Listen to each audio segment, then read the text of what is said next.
Okay, welcome to another live event. This is Total OS Today, Total Technology for Beginners and Beyond. It is a little bit earlier than the 10 o'clock start time. So I thought I would jump on and let people jump in, get in lines. Anyway, Tim F. Metal Lord, welcome. Steve, how are you? Everybody else in the house, Rick Biz, welcome. If you haven't already, make sure you check out all these links here. They're posted below in the show notes. Also, some of you may or may not have seen my dad's currently unsold movie project. There is a teaser trailer I have posted for the US, so check that out. You can just click the link there. Welcome, Ansel. Frostbite, good evening to all. Steve Winkler, welcome. Steve, and those Chromebooks anywhere, yeah, $200, over 1,000. So they're all over the place in price, depending what you are looking for. Shane, welcome. Yeah, Linux apps coming to Chrome OS, and I believe that can be a potential game changer for the supposedly year of the Linux desktop. I've been hearing since, I don't know, since the birth of dinosaurs. Anyway, how's everybody this evening?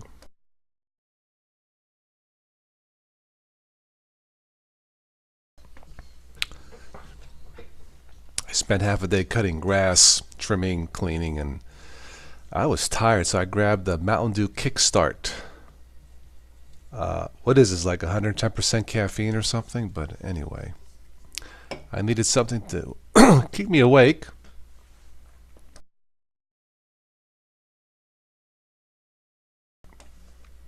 I tried watching the stream on a self-made Android laptop, but it won't work. Self-made Android laptop? Okay. Interesting.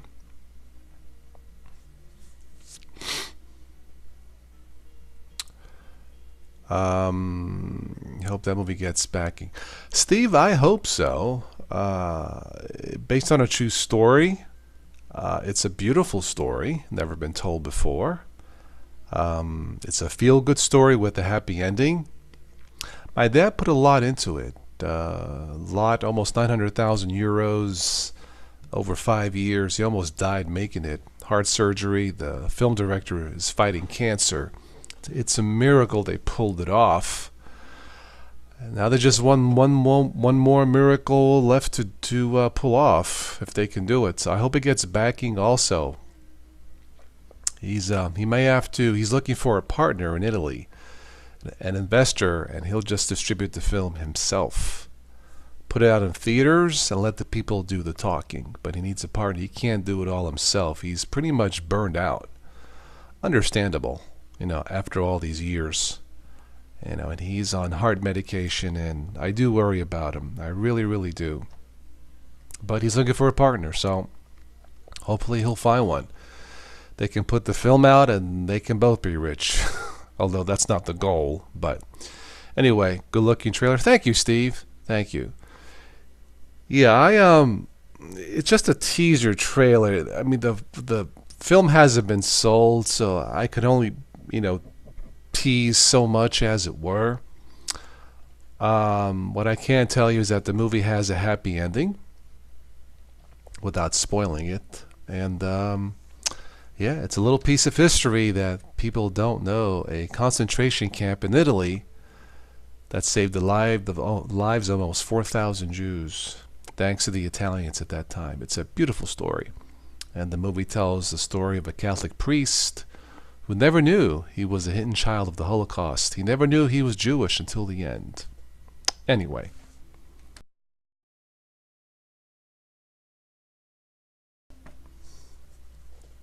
Thank you.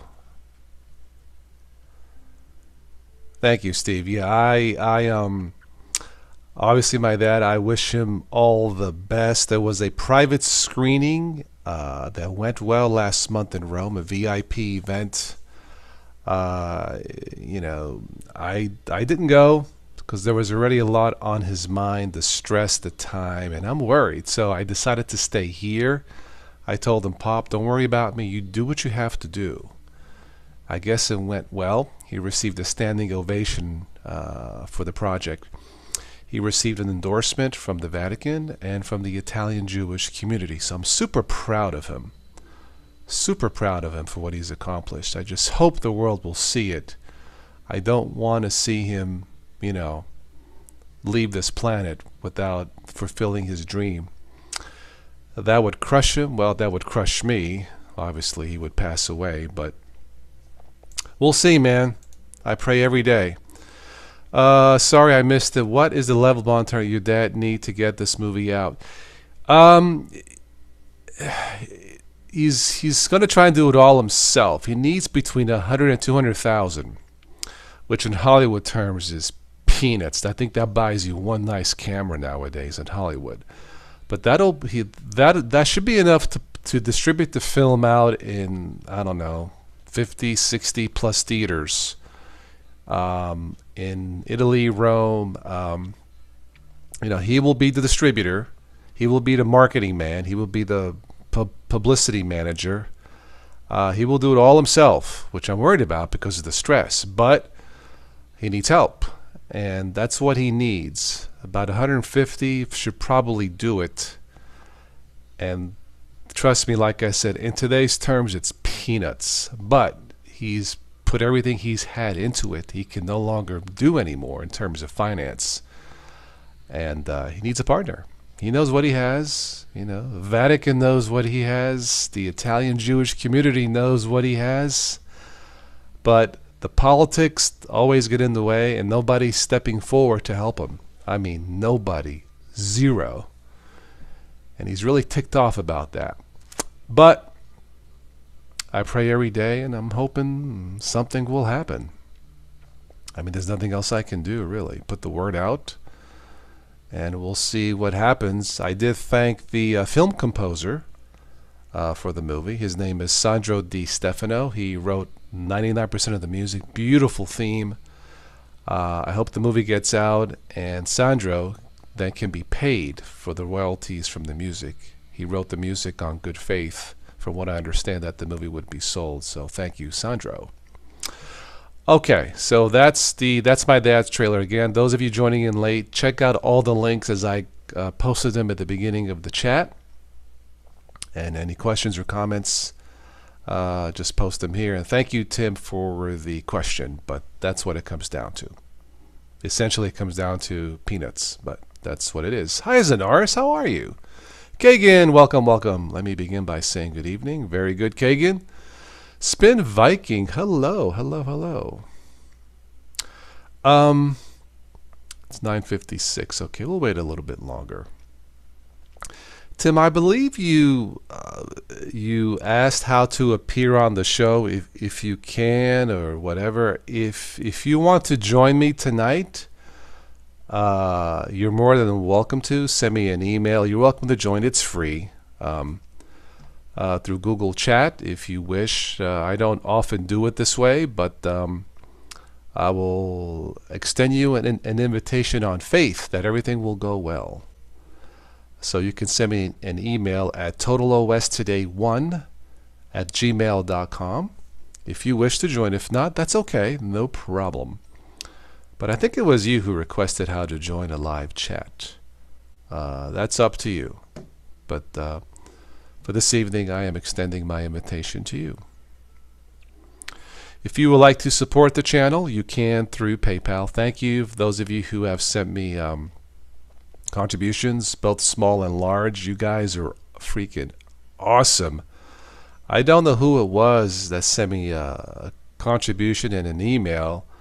Something like, I'm sorry this is all I can give, but I'm unemployed right now looking for a job, but I wanted to help. That touches my heart. It really does. It almost makes me want to cry. So I forget who did that. Thank you. That tells me that I'm doing something positive for humanity. I'm doing something right. and I'm still here after 8 years. It's tough. It's been a challenge the last couple of years, with all the mess with YouTube and the AdSense and the ad apocalypse. It's tough. And of course my mind has been elsewhere lately. But thank you to all of you.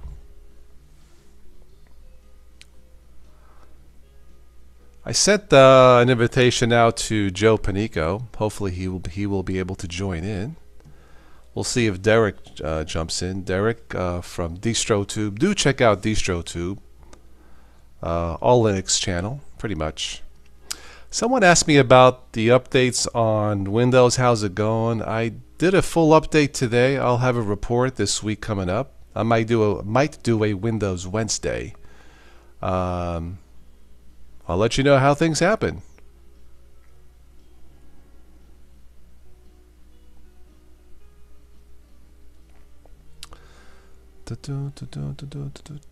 All right, Tim. Entertaining your 3-year-old granddaughter. Wow, awesome.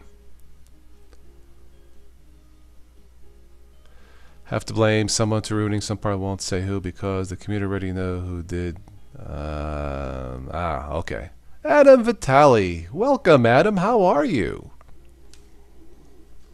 Good evening, good day, good afternoon, wherever part of the world you are in. Oh, that's right. Yeah. Excuse me. Yeah, Tom is Switch Linux. He's gonna jump on. Yeah, cool.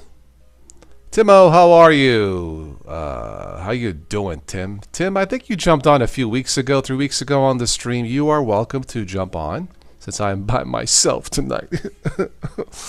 Anyway. She's watching Shrek. It's Total OS Today 1 at gmail.com. 1 is in the number 1. Total OS Today 1 at gmail.com. I send an invitation out to the 2 Tims for this evening. It's the Tim Show. Bada bing bing. Hi, Adam. How are you? Adam, what operating systems do you use? I do not have Google Duplex on my list. There was a Google I/O, what's it called? I/O Google conference. There was so much. I mean, Christ, I could talk all night. I could have done a Toss Today marathon about Google, but Google Duplex specifically not. I have a list. I'll talk about it soon, Zanars. Mainly want to focus on what's happening with my thoughts on Linux apps. Coming to Chromebooks. It is a game changer. Absolutely. Oh, KDE Neon. Very good. Very good, Adam. Okay. I like KDE. Yeah. It's polished. It's gotten faster. It's gotten better. Very good. Let's see here. Microsoft turned customers against the Skype brand. I'm looking at the ticker. Oh, really? I use Skype to call Italy. I don't have a problem.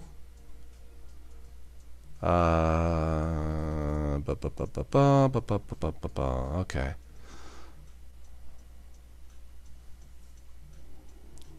It'll be a different link, Tim. Just send me an email like before, and I'll send you the new link, okay?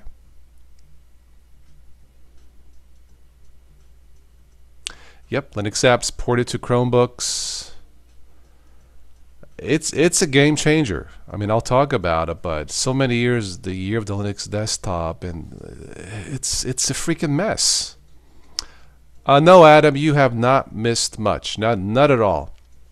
You may want to, if you want to catch up, just I was going to say fast forward, fast rewind to the top. I have some links.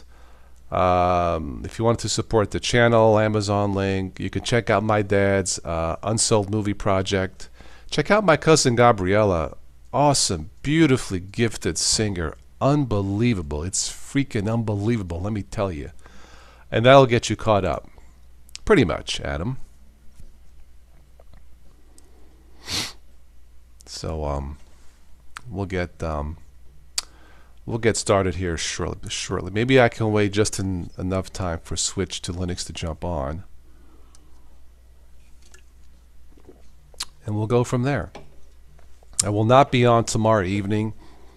I need to tell Tom from Switch to Linux. We normally do a Life in Linux Saturday night, but it's Mother's Day weekend, so I don't know what I'll be doing tomorrow night and Sunday. If I do anything live this weekend, I'm still having people.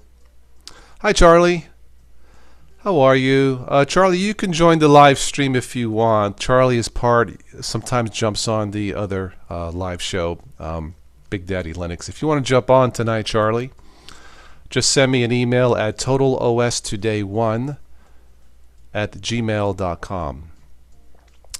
But for this weekend, if I do anything live, it'll be in the mornings, I think. I'm still getting people saying, man, I just missed your stream. It's the only way to get, well, maybe not everybody, but the only way to get almost everybody to join in and see and speak their piece on is to do a show 4 or 5 days a week. And if I can get enough funding for the channel, I will be willing to do that. Okay, so yeah, just send me an email, Tim, if you want to jump on. Hello, CFWW. Hello. What distro is everybody using? Oh, come on, man. Ubuntu Mate, man, of course. You're on MX16, okay, all right. Ubuntu 17.10, that's still good. Yep.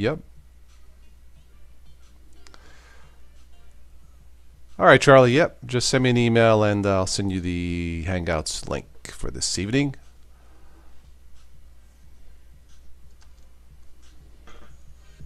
You can't hear that much. I got some background music playing off of the YouTube audio library.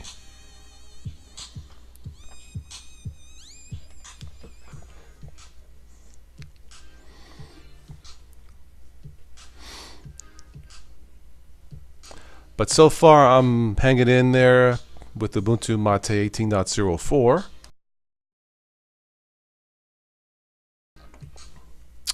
I have Linux Mint on my other machine, my other desktop. One of my ThinkPads, I have Peppermint, the one with less than 1 gig of RAM. Yes, you can live stream with less than 1 gig of RAM with Linux. My Toshiba with the monitor that sometimes comes on and does not come on. Man, that bummed me out. That one broke. That has the Harman Kardon speakers. It sounds awesome. If I hold it a certain way, the monitor stays on. But anyway, that one's got Ubuntu lightweight, but that has enough RAM, so I can put anything on it. Steve Gurst, Manjaro. I guess Manjaro's got better, man. The couple summers ago I tried it. It sucked. I hate to say that, but back then it did. Maybe it's better. I don't know. You can live stream with the Raspberry Pi with 1-2 gigs of RAM as well. Very good. Excellent. Yeah, somebody offered, was it last night's stream, to, if they had RAM, they would send it to me. I think that was, who was it? Was it? That was C128D. That particular laptop used DDR1 or SRAM. DT! Manjaro is where all the cool... yeah, until the bugs come settling in. When the bugs come marching in. Da, da, da, da, da, da, da. Yeah. DT! Join me on the stream, man. I'm by my lonesome self tonight. Send me an email, man. I'll send you a link to join me if you wish. You don't have to, but it's more fun with more people on the stream, obviously. So, DistroTube, you have an open invitation anytime, man. Anytime. It's getting better? Okay. Adam, you will always find Manjaro crashes my laptop. Okay. Well, that is the thing with Linux. It is predictably unpredictable. That's just the way it is. Ubuntu 18.04 is super solid, stable, 0 crashes. I went to burn a playlist for on a music CD. It didn't work. It's it's annoying. It's not a deal breaker, just because, like, come on, man. But I probably wait to the next point release, it'll probably work. Alright, DT, send me the email. I'm going to, give me a second here, guys, and I'll get my webcam set up if it doesn't change colors. Alright, looks like Joe Panico is having a late dinner. He will join. Very good, Joe. Very good.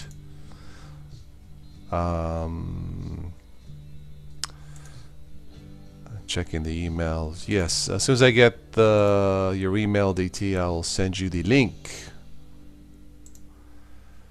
Let me go here. Give me a second, guys. I'll set up the webcam.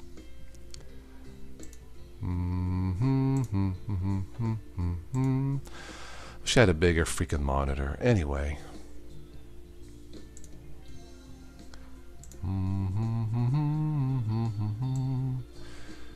Alrighty, DT, I believe I just got it. Give me a second. Oh, that's from Tim. Okay, hang on. Okay, sending you that now to Tim. Timo might be joining. And let's see if my webcam will work without getting all colorful on me. Hey, the color's good. I'm not like an orange tomato like last time. Alright, I guess that's good. You guys can see me okay? Color's good, I hope so. Alright, let's do this. Let me save the chat, always on top.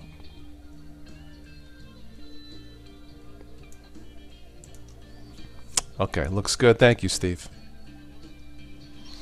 Guess I should shave tomorrow. Well, didn't feel like shaving after cutting grass today. I worked up a nice sweat. Felt good. Felt good. I feel good for 57, so sounds good. Thank you. Thank you.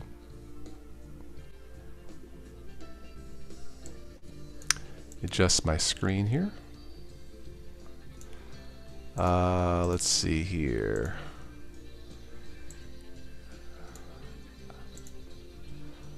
Alright, I got another email. Give me a second here.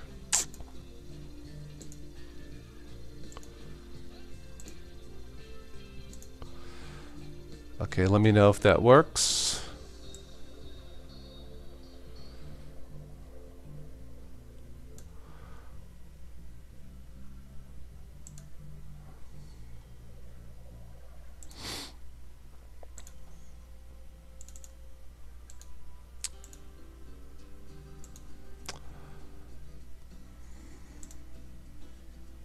Thank you, Metalord. I feel great for 57. Tony Sopra, you talking to me, Tony? Listen, Tony. Of course, every time I think of Tony, I think of Tony Montana. Taking freaking loads, man.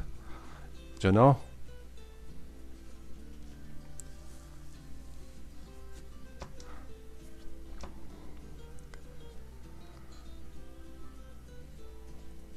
CWW live in the sticks. You're 56. Okay. Hi, Brian. Welcome.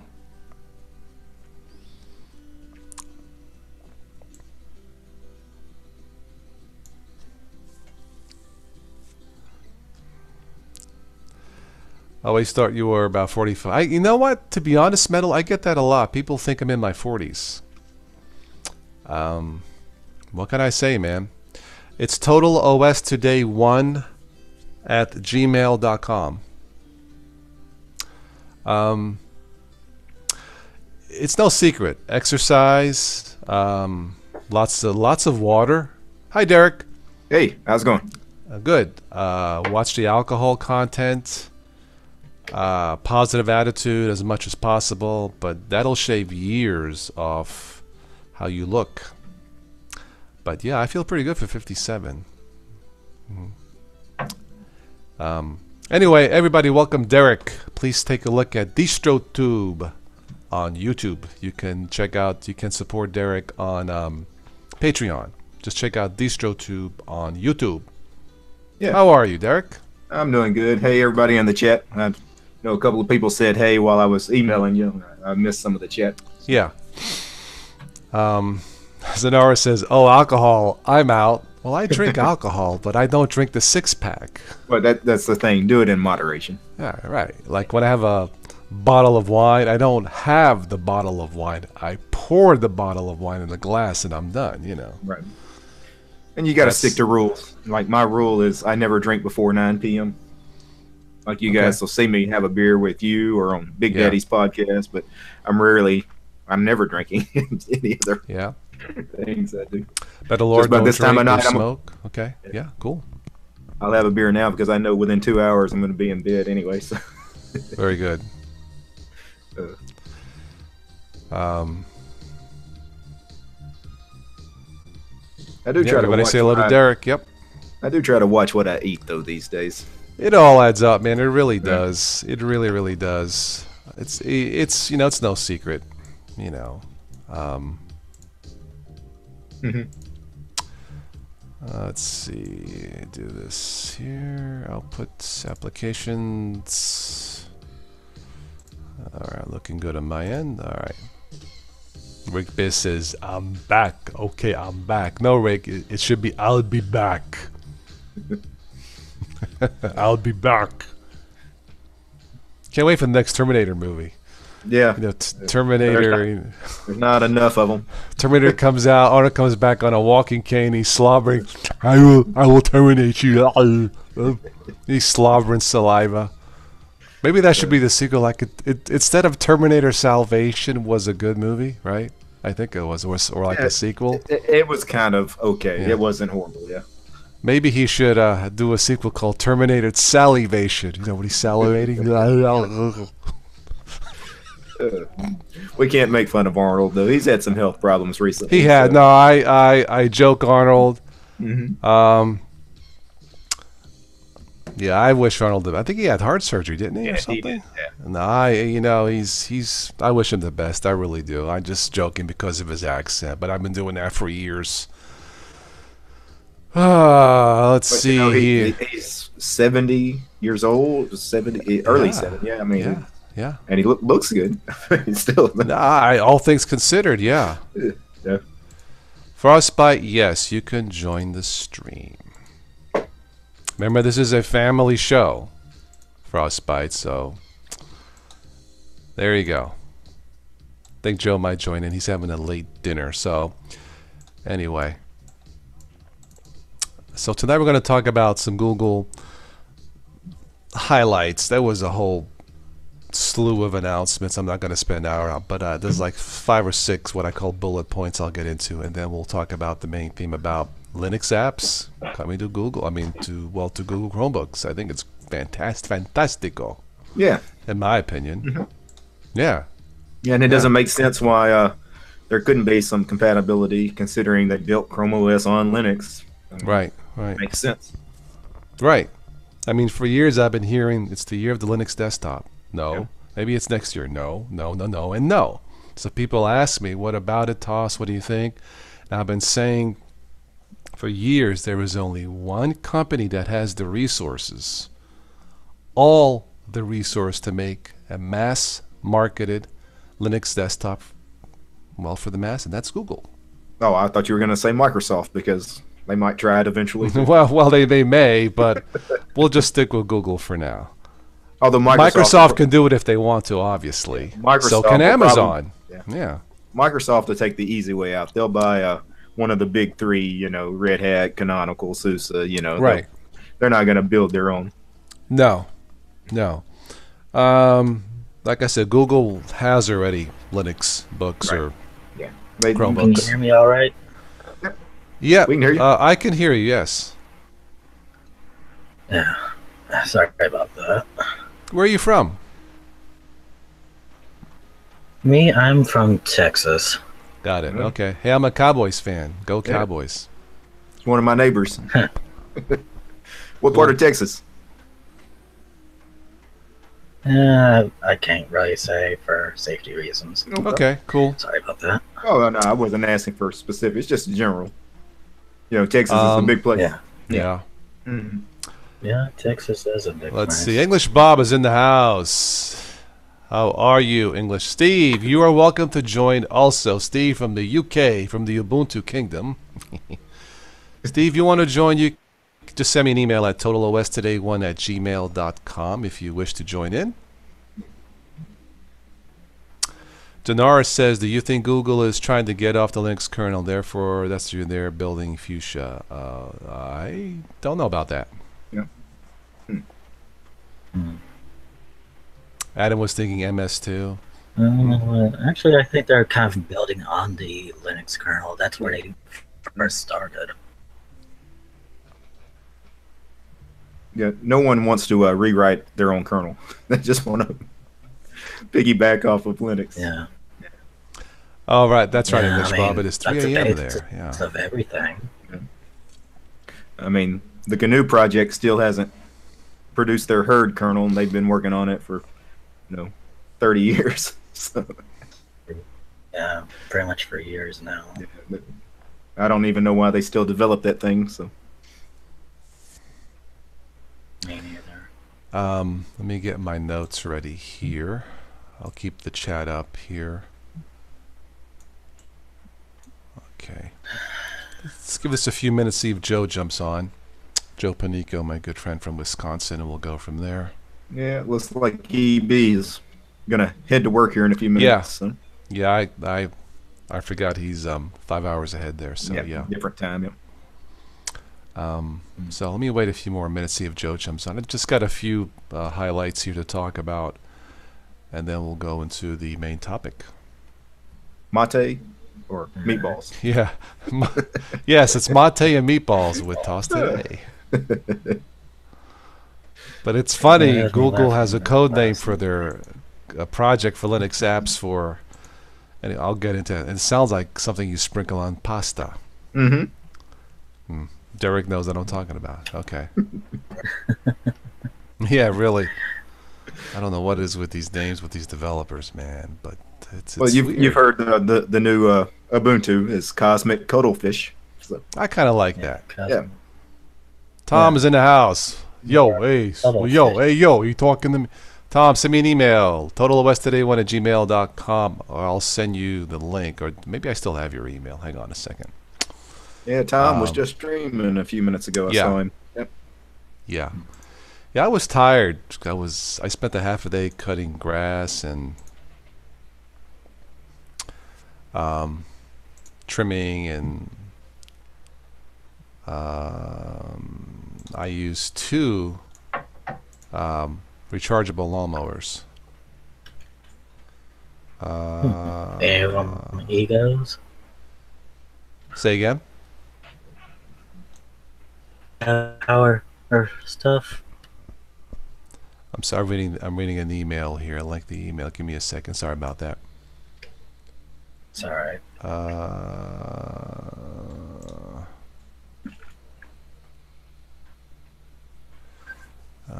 I usually just delete the lengthy emails. I pretend like I didn't get them.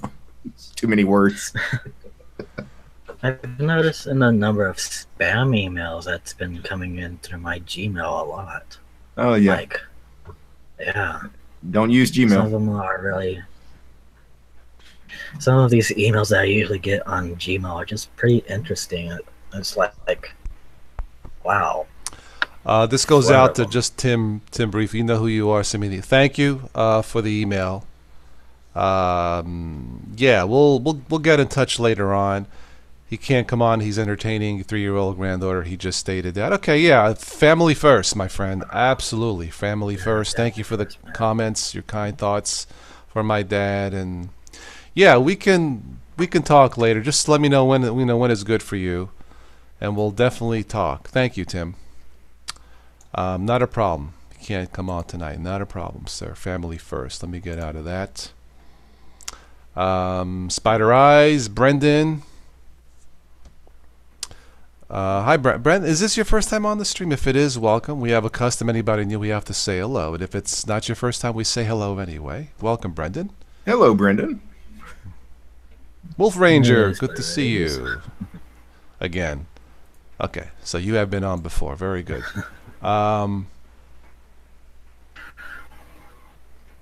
Switch says, I'll send my guys over. Hey, this is my territory. Don't forget that, okay? Buzz. You gotta respect. You gotta respect. People have no kids today. What are they doing? They're snorting pods. They're sucking crack. What's the matter with these kids today? My goodness. I have no idea. Do my Marlon Brando. Daniel Libra Secure. I think you're new. Welcome, Libra Secure. Switch, hang on. Let me check my email. Yeah, Daniel, I'll agree. Robocallers are a pain. Yes, they are. Yeah. That's why I usually use TrueCall. I haven't gotten those lately, it seems. I don't know. Robocallers.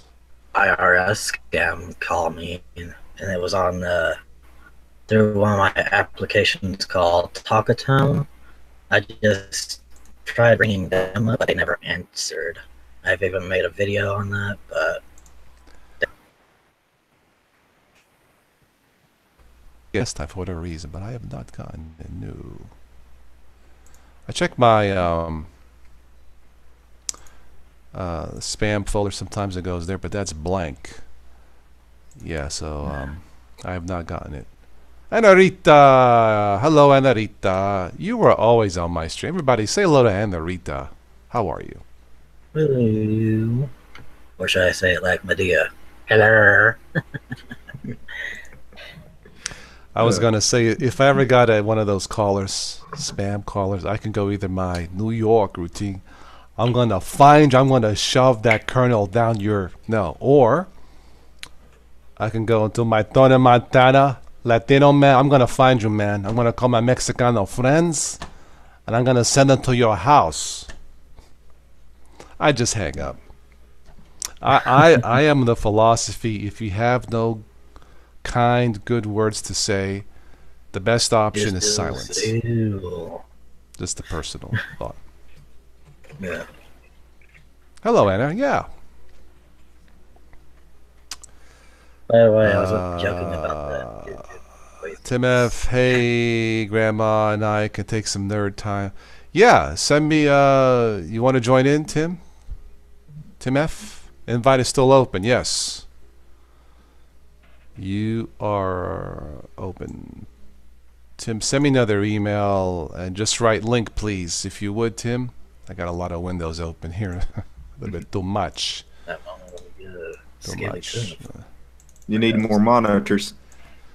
Either that or a larger one. But you know, my son is just graduating high school, college, and like I said, I just family first. I can only go so much with the budget. You know, when you've been relying only on AdSense revenue, and then that kind of gets cut, and it ain't just me. Yeah. That kind of puts a kink in things. It's kind of like having a car and the wheel bearings are going bad and the grease is missing, you know. But at least one larger monitor would be nice. Yeah. But you kind of have to wait. Yeah. All right. Let me. I can leave the ticker up. Switch. Tim, send me. How did you send me the email last time? I got it. I don't know, for some reason, emails between me and Switch are like, I don't know. I think they're rerouted to freaking China or something, you know. Who knows? I don't know. I don't know. But however you did it last time, Switch, I think you said you tried a different way and it worked.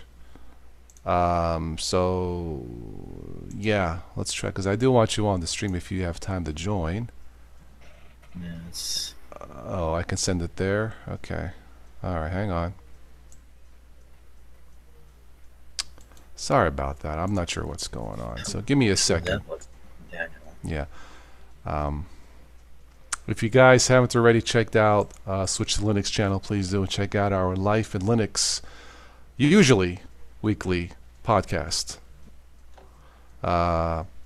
Switch, I will not be on tomorrow night, I don't think, just to let you know. I know it's Mother's Day week, and you said you may not be on either. Hi, Tim.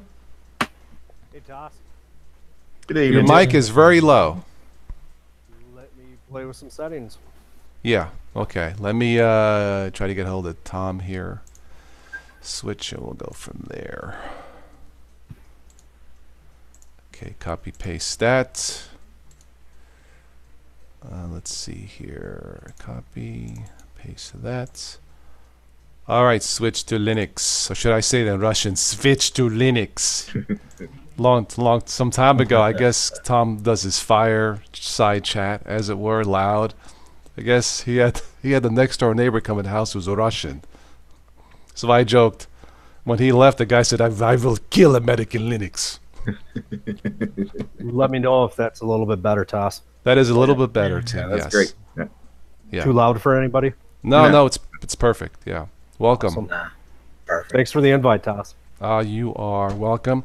Just one of those nights. Normally I have Joe as a co-host. He's having a late dinner, Joe from Wisconsin.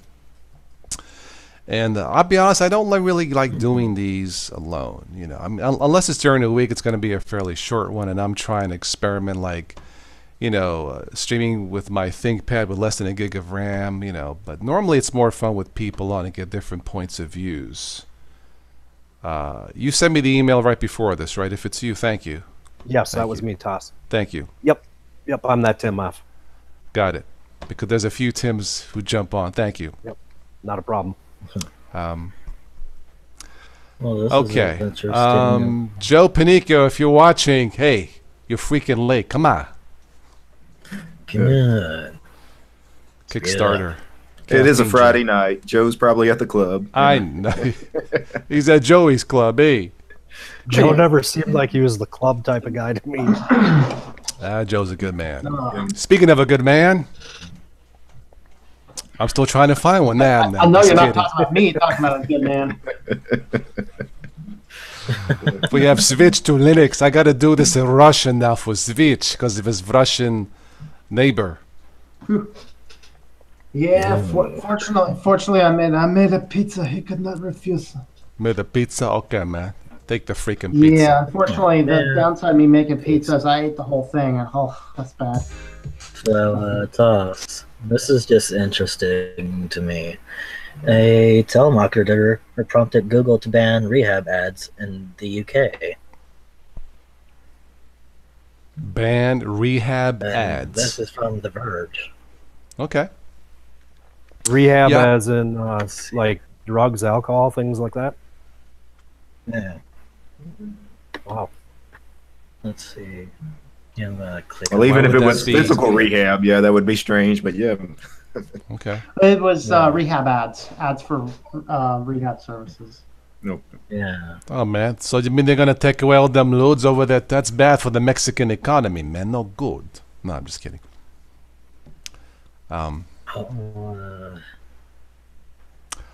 Okay, so See if this link will send it over to you, Cost. looks like Joe is still enjoying his late dinner. So I think I'll get to my highlights and my bullet points. That's the link. Okay. I wonder why they would ban that, though. You would think that would help people. I don't know. I have wonder to if look it'll into it. More like, I see what's going on. The marketeer that prompted Google to ban rehab ads in the UK, he keeps coming up first in search results. I've just sent the link on Hangouts for y'all.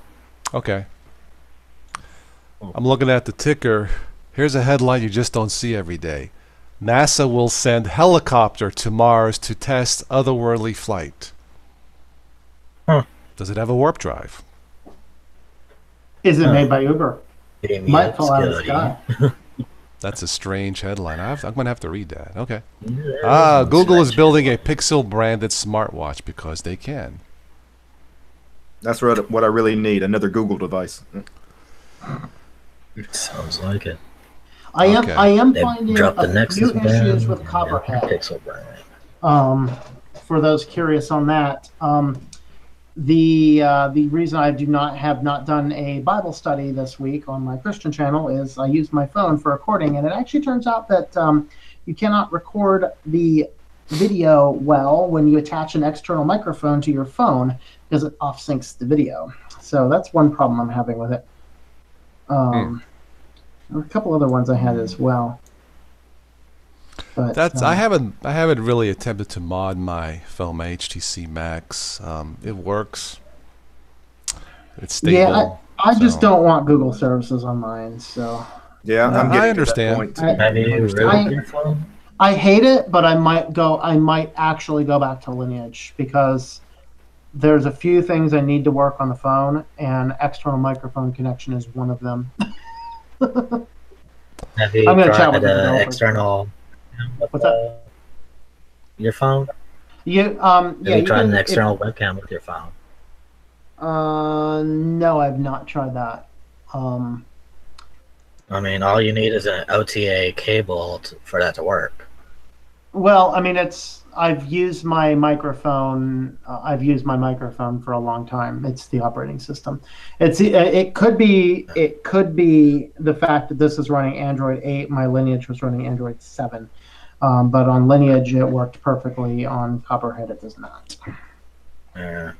So.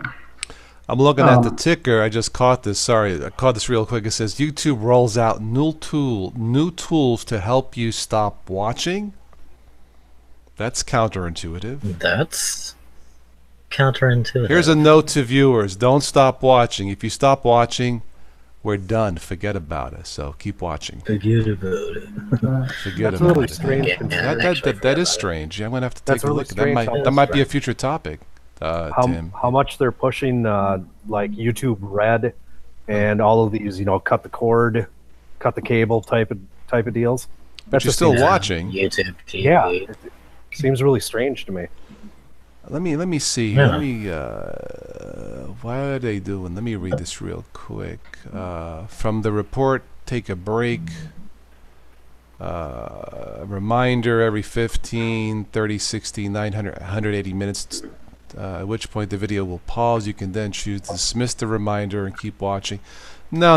If I need to take a break or anything, I'll just pause the video. I don't need a reminder. I think we're okay. Yeah, I think we know when we had burnout to say, hey guys, I got to leave or I got to stop.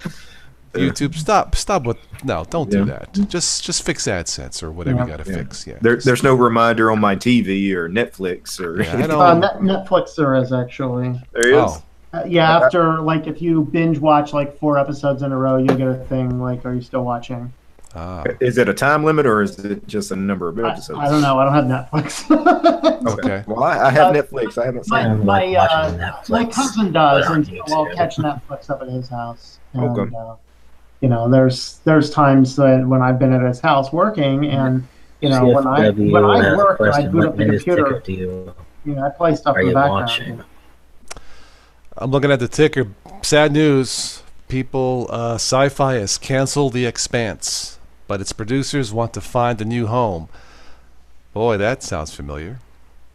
I don't even know what The Expanse is, so I'm not terribly broken. It's a sci-fi. It's a decent show. I've seen it once or twice, but yeah. I'm right with you. I'm in the dark too. Yeah. Literally. It's okay. My favorite show on Sci-Fi was the reboot of Battlestar Galactica. That was awesome. It wasn't on very long, like 4 years, but I don't watch too much Sci-Fi. That's where they post Sharknado 5. Oh yeah. God. Great movies. Fantastic movies. For those sitcom lovers, I see that Last Man Standing this got picked up by Fox after being canceled by ABC last year or the year before. Yeah, it was too conservative for ABC, but Fox it should have a good home in actually. Nice. Yep. Funny show. Yeah, it's one of the few modern ones I watch because it's good, it's clean, and it's a good show compared to a lot of the other stuff that's out there. Garbage. Yeah. Garbage. Spin Viking. No, CJ is not around. He's somewhere. I'm not sure where he went, but he's somewhere. I'm catching up on the new Ancient Aliens on History. Love that show. Not 90% of it I dismiss, but it's that 10% that I go, that's interesting. Didn't know that. So that's what I watch. Let me catch up with the link, and then I'll go into my Google highlights. What I think is important.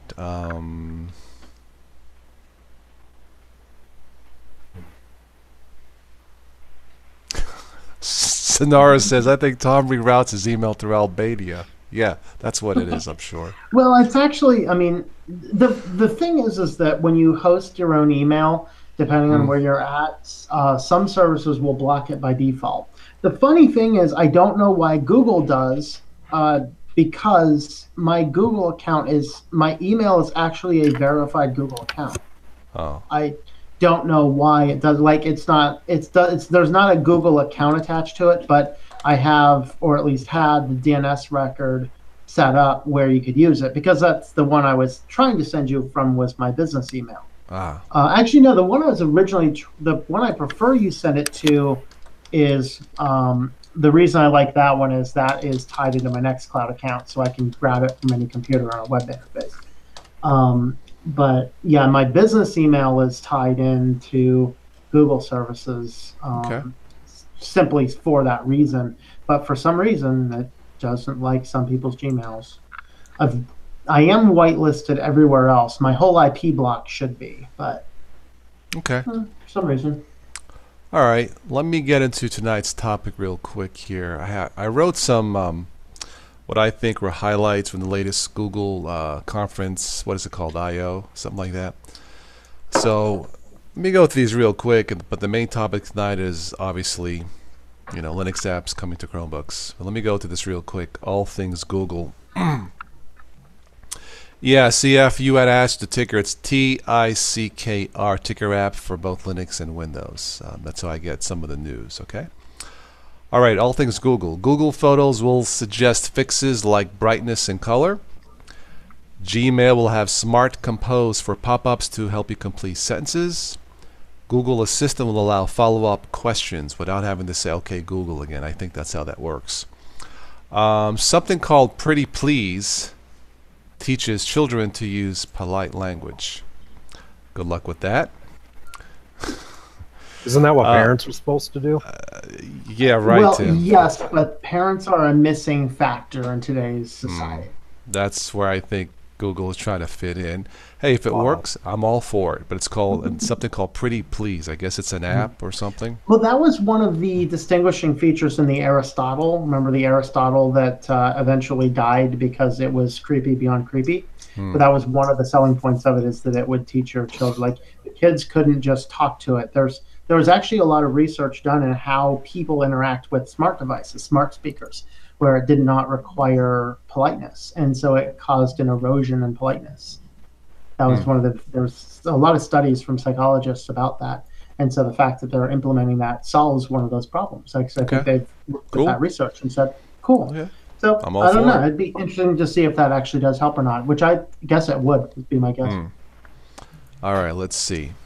Pretty Please, that's what that was called. Google News gets a new AI to suggest what you like to read. I use Google News. Google Maps gets integration with Google Assistant. There was a couple of things with Android news too, but the main thing, it is official. Linux apps are coming to Chromebooks. A project code name, Crostini. Here we go with the food again. That's like something I sprinkled on my lasagna last night. Crostini. But that's what it's called. I don't know where the name came from. I guess from Crouton. Isn't that what's used to help run Linux apps on Chromebooks? Crouton is the... Yep. Okay. So hence they have Crostini. Yeah. For years on this channel, I've been asked, question, comment, Toss, do you think Linux desktop market share will grow? When will it happen? And I've been saying for years, there's more than one company now, but I'm going to say there's one company who has the experience and the resources to make it happen, and that's Google. Amazon can do it because they're worth $6 gazillion, but they don't have the experience as Google has. And it looks like Google took my advice. You're welcome, Google. And Linux apps are coming to Chromebooks. Now think about this. Chromebooks will give you what? Chrome apps, Android apps and Linux apps. Can Apple compete with that? I don't think so. Can Microsoft compete with that? I'm not saying they would try. They can't. They would try, but It's a game changer. So this year forward may be the beginning of the so-called year of the Linux desktop. Think about it. Your favorite apps on a machine that's a true Linux machine, because Chromebooks is based on Gentoo, right? Gentoo. Mm-hmm. Yeah. It's on there you some go. kind of form of Linux. Yeah. And I think Android is based off of Gentoo, right? Android smartphone. So well, no, the Android is it's not really a GNU/Linux. They're using a Linux kernel, but yeah. Everything above the kernel is different, right? Yeah, Chrome OS is based on Gentoo. Right. Yeah, fair enough. Yeah. I mean, we're in the same ballpark, but again, in my opinion, Tom, you may have an opinion too, but this is a game changer. Now, assuming that they can make these machines, in the future, you can download the software and it works without any bugs. Because the moment you have bugs, forget about it. When you start having because no one's going to buy a Linux machine or a Mac or Windows and it has bugs. The way I see it, if you want bugs, you can download them. Why pay for them, right? Right. But if they can work, isn't that kind of the reason that all of us? I don't know of the other folks on the chat tonight, but Windows does not exist in my house. You get Windows 10, you use it for 10 minutes, and you're like, okay, I'm out of here. Let's go back to something that actually works without all the garbage. Windows 10, to be a diplomat, it works. If Windows 10 did not have the unpopular politics, if privacy was not an issue in Windows 10, would we be talking about it? Windows 10? Not really. I'd be a Windows user. I mean, if there's no privacy issue. Because let's face it, everything freaking works. I don't know. I didn't leave Windows behind because of privacy reasons, so I probably still wouldn't use it. Yeah. Okay, that's fair enough. But a lot of people like myself don't like how Windows 10 was exposed to the world. If they would have been upfront, like Ubuntu was trying to be, with telemetry. Yeah, if Windows 10 had been up for this is what we are going to do. If you don't like it, click no. If you like, but just be transparent, man. That's all they had to do. They didn't. They were sneaky about it. They continue to be sneaky. They forced the upgrades. Yeah. I use it because it works, but I'm using it less nowadays. Yeah. Well, you talk about buggy OSs. How is Android for you guys? Because for me, it is a complete train wreck sometimes with bugs and crashes, bad updates, have to do factory resets sometimes. I'm not a big fan of Android. Sometimes part of the coding getting messed up. You have to blame someone in the coding department. So I hope Google Chromebooks, I hope they work better than their Android devices. So they do. Okay. They do. I mean, my mother's got a Chromebook. I've heard nothing but good things about Chromebooks. I don't own one, but I guess school systems, schools spent buku money to buy these things because they're so cheap and reliable. Yeah. Versus buying an iPad. And by the way, the next generation of Google/Linux laptops should be called Linux pads. That sounds interesting. Why not? iPad, right? You got iPads, so ThinkPads. I got ThinkPads, Linux pads. Why not, right? So Google, there's another piece of advice for free for you. It's just kind of continuing that pad treatment. Pads sell. Yeah, but Linux doesn't sell. So Penguin Pad maybe, but not Linux Pad. Hasn't there been some?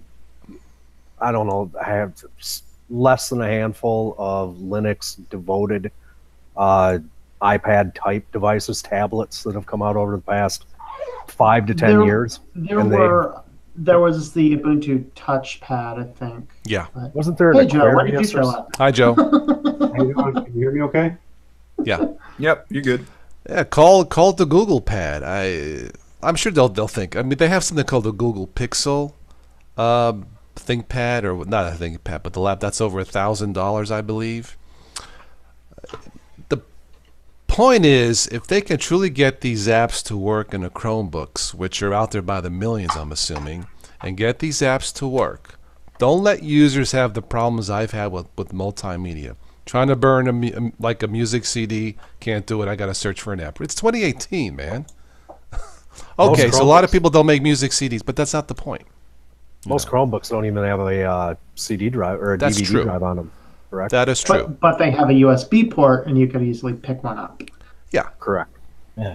The point is with Google and whoever else, maybe Amazon wants to jump in, don't forget the basics, the fundamentals. What would a mom and pop do with a different kind of computer?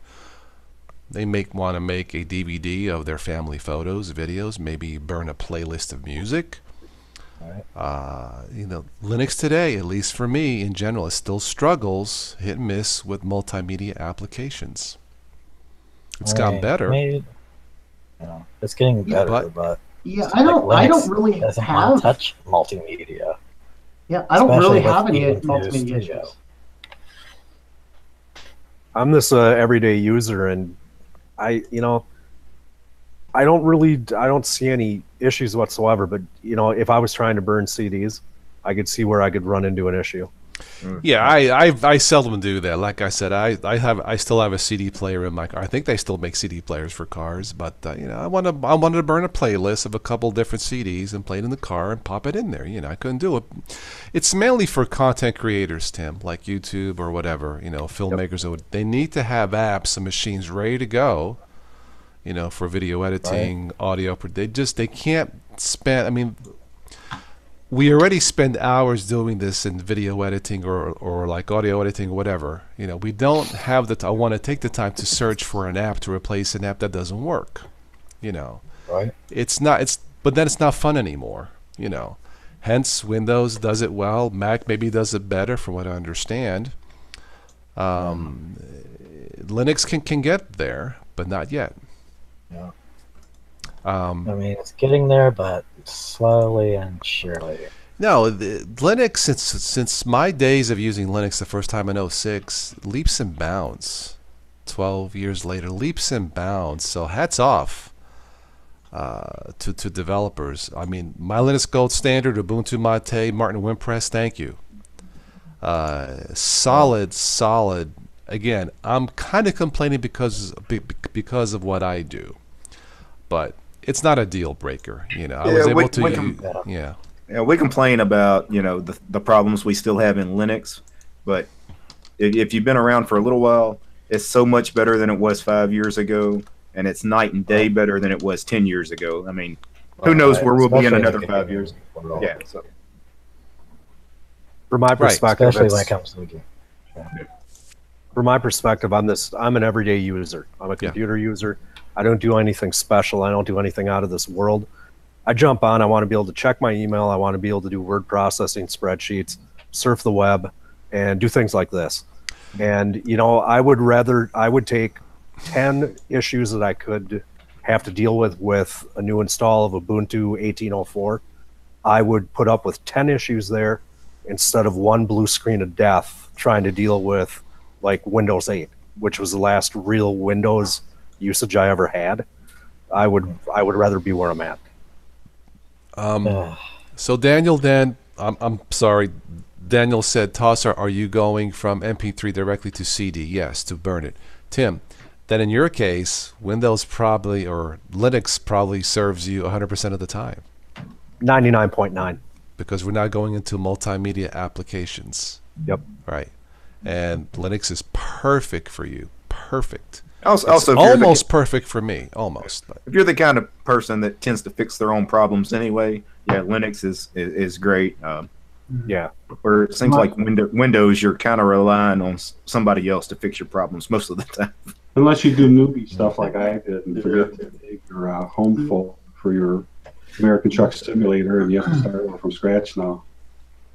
Zenaris says that Tim guy. I like him. Everybody, please say hello to Tim. It's his first time on a live stream. We have a custom on the show. Anybody new for the first time, and it is. Say hello to Tim now. Don't make me call Sicily and call Uncle Guido now. Say hi. I got Guido right next door. So I have a question, Carmine. Does the audio sound okay? Because I got news for you. I'm not on Mate tonight, believe it or not. What are you on? I am on. Ready? Drum Here roll. it comes. Ubuntu Studio 1804. Okay. Wow. Is it works okay? So far, it's not going to be my permanent daily driver. I kind of learned my lesson with, I said up and down the last few weeks I was going to wait until the point release came out for Mate. And then I thought, with this, the only problem I had with mine was the slow boot up. And Okay. I thought, well, let me see if I just got an itch, like a lot of us do. And I decided, so let me try the upgrade first, see how that goes. And it was a nightmare. Everything went just wonky. Wow. So I thought, well, there's my excuse to wipe it. Okay. But then I forgot. I had a separate 2.5-inch drive that I had kept a backup on of the Steam stuff. Well, then I thought, I don't need this drive anymore. I wiped it, and that's the one I converted my friend's little netbook to. So I put it in there, right? Forgot to make another backup. Well, I went and wiped this. I wiped the OS the other day. But even at that, I still had different quirky things going on with 1804. I don't know what it was. But well, I didn't do a freshen. I upgraded from 1710 to 1804 in place upgrade. Took about an hour and 15 minutes. It saved everything, it saved all my files and everything. It was not a problem. Again, hats off to Martin Wimpratt, except for the trying to burn a CD thing. But it doesn't work. It didn't work in Linux Mint either. So it isn't just about there's something in the kernel, something in the code. And I've got the other drive that I have Mate on. I still have the one that I reloaded on there. I'm going to wipe it again and put it back on. And I was going to do it with the same one. I just did a re-download. And I thought, you know what? At this point, I'm kind of liking this a little bit. I'll just ride it out with this until 1804.1. I could have waited too. I wasn't patient, but I had a feeling like if I install it, probably something somewhere will not work. The first thing was OBS, but there was an update. Then the second thing was Brazero and K3B burning apps would not work. They probably will in a few months. Eventually, you'll get frustrated enough. You're gonna do a stream one night and you're gonna announce you're switching to Arch. So. with Derek, i3. watch. Or Forget about it. Or Linux Mint. That's why I don't have a lot of these media issues. I have Linux Mint too. Cinnamon's great, but I couldn't burn a CD in that too, Tom. So there you go. I was going to put Mint on here, Tom. To be honest with you, I was thinking the thing, I don't know. I'm not sure what the issue is because I've burned a lot of CDs. Well, Daniel says Linux can't seem to decompress MP3s to PCM on the fly while burning. It did it in 1710, Daniel.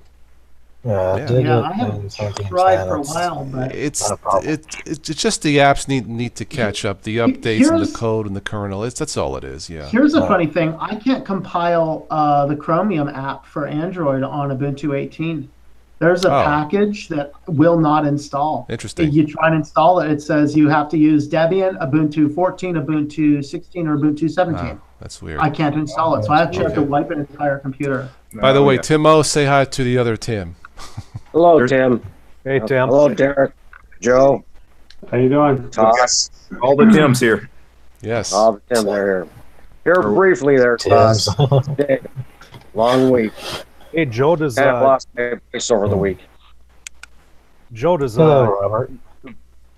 does Ubuntu Studio have Xmas on it? XFCE for the desktop? It does, yeah. And believe it or not, it's the first XFCE distro that runs halfway decent on here. I've always had problems with them. The only issue that I'm having right now that I've noticed comparable to Mate is the resizing of the windows. It's actually even worse on this. And I think it's like what Derek said, is the borders are so thin you can't grab them. Yeah. Is it as good as MX17, XFCE wise? How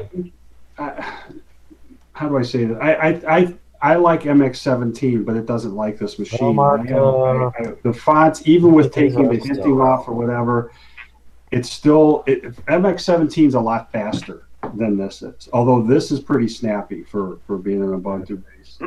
I was actually surprised. I had been an elementary user forever on the machine that I'm using right now, the laptop, and elementary for whatever reason just started having some issues, and I thought, I'm gonna try 18.04 dedicated wise, and I'm surprised with how quick it is. Yeah, it's. You talking about Studio or you just regular Ubuntu? No, just vanilla Ubuntu. Yeah. The only thing I did is really? I got rid of the Ubuntu desktop and just put the vanilla GNOME on it. Hello. That's my daughter, Toss. Hi guys. Hello. Hey. Hello, Dim's That's my- daughter. Sorry, I have a face mask on. I look ridiculous. Okay. Do you use Linux, Tim's daughter? Well, I use whatever my dad uses. Good girl. good girl. Yeah. For now. Well, I got a Chrome. I made one of my old laptops into a Chromebook, but I love the MX-17, like I told you before, Toss. And Joe, it just works. Cool. No, there's nothing great wrong with that. on my old Dell computer. As a matter of fact, the 1604 that I use as a computer that was built, and I rebuilt it 2 years ago. Gigabyte did it back in 2009. It's a gigabyte motherboard, and it has 8 gigs of RAM. It's that AMD processor, quad core. I'm trying to think what else I got in this baby. It's a powerhouse. Oh my God! I'm only using a 350 gigabyte hard drive on it. Nice. And it works flawlessly with the 1604 LTS. Now I have a machine. Before I go, I just wanted to let you guys know you're pretty cool. Well, you know what? You're cool for saying that. I'll send you that $20 later. No, A bunch of middle-aged guys. A bunch of middle-aged guys. Talking about right. A bunch of middle-aged guys sitting around talking about nerdy stuff. Linux stuff. Hey, listen. Coolest ever. Wow. I'm 57 years old, just as Toss is. I'm 16. Me too. And it's our I'm Spanish Italian, Joe and Tosh. You guys know that. That's our Latin blood, guys. That's what keeps us. That's what it is. Going. Yeah. Yeah. I still drive the truck again. Long week. So. I don't have any problems with MX-17 whatsoever at all on the test laptop. I mean, even the iPhone, he's got that iPhone app that he put in there. It worked flawlessly on there. It would not. That's another thing that would not work on this system with MX-17. Now, it's not like this is horribly old. It's 4.5 years old now. I've got an i7 in here, 4770K. I mean, it's a beefy machine, but for whatever reason, this machine does not like typically XFCE applications. I don't know what it is. Like I said, this one is probably the closest. The fonts, everything seems to be pretty decent. So far, it's been pretty snappy. I will say on this machine, when I had MX-17 on here, it only used sub 600 megabyte, when it was idling. So it's really light, and it was, I mean, everything was just, I will say, you clicked and it opened. This is a little bit slower that way, but once it opens up, then it's fine once it's cached. But the MX-17 was like, man, it was like ripping on this machine, but I couldn't get the font thing. And the worst yet was the browser. You ever see where it looks like you got a real pixelized font? You can't hardly read what it is. It was doing that, and I just couldn't figure out what was going on with it or how to straighten it out. So I figured, Joe, what kind of machine is it, Joe? Huh? What kind of machine is it that you're having a problem with the MX? Well, I mean, this is a gaming machine. It's got an MSI board in it. It's got an MSI 760 GTX graphics card in it. 4 gig. It's a 4 gig card. I mean, I built it 4.5 years ago. It's got all SSDs in it except for the 4 terabyte storage drive and stuff. And it's a Western Digital Black, so it's a faster storage drive too. I mean, it's not that it can't handle it. It's just something with the fonts, and then also, and I had to go through the same thing with this. When you first set up the displays on here, when you first load it, the displays are all skewed, and you have to tell it which monitor to go. Where Mate, I didn't have to do any of that. Mate was like right there. It's like it knew what displays and everything. So I'll be sticking with Mate on here, but I just want to wait till the point releases out. Yeah, Mate's awesome. But I will keep this as a secondary boot up. I do like this so far. I got to give it a fair chance and run it for a while. Derek knows that too, because he lived in 20-something days, and you're just tomorrow's day 30. 30. That's the end of it. Yeah. What do you want right now?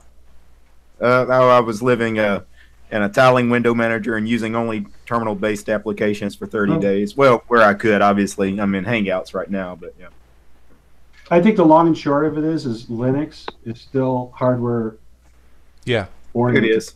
It's hit and miss. Yeah. You can have 10 different people with 10 different machines, and everybody's going to have a different experience, right. I think.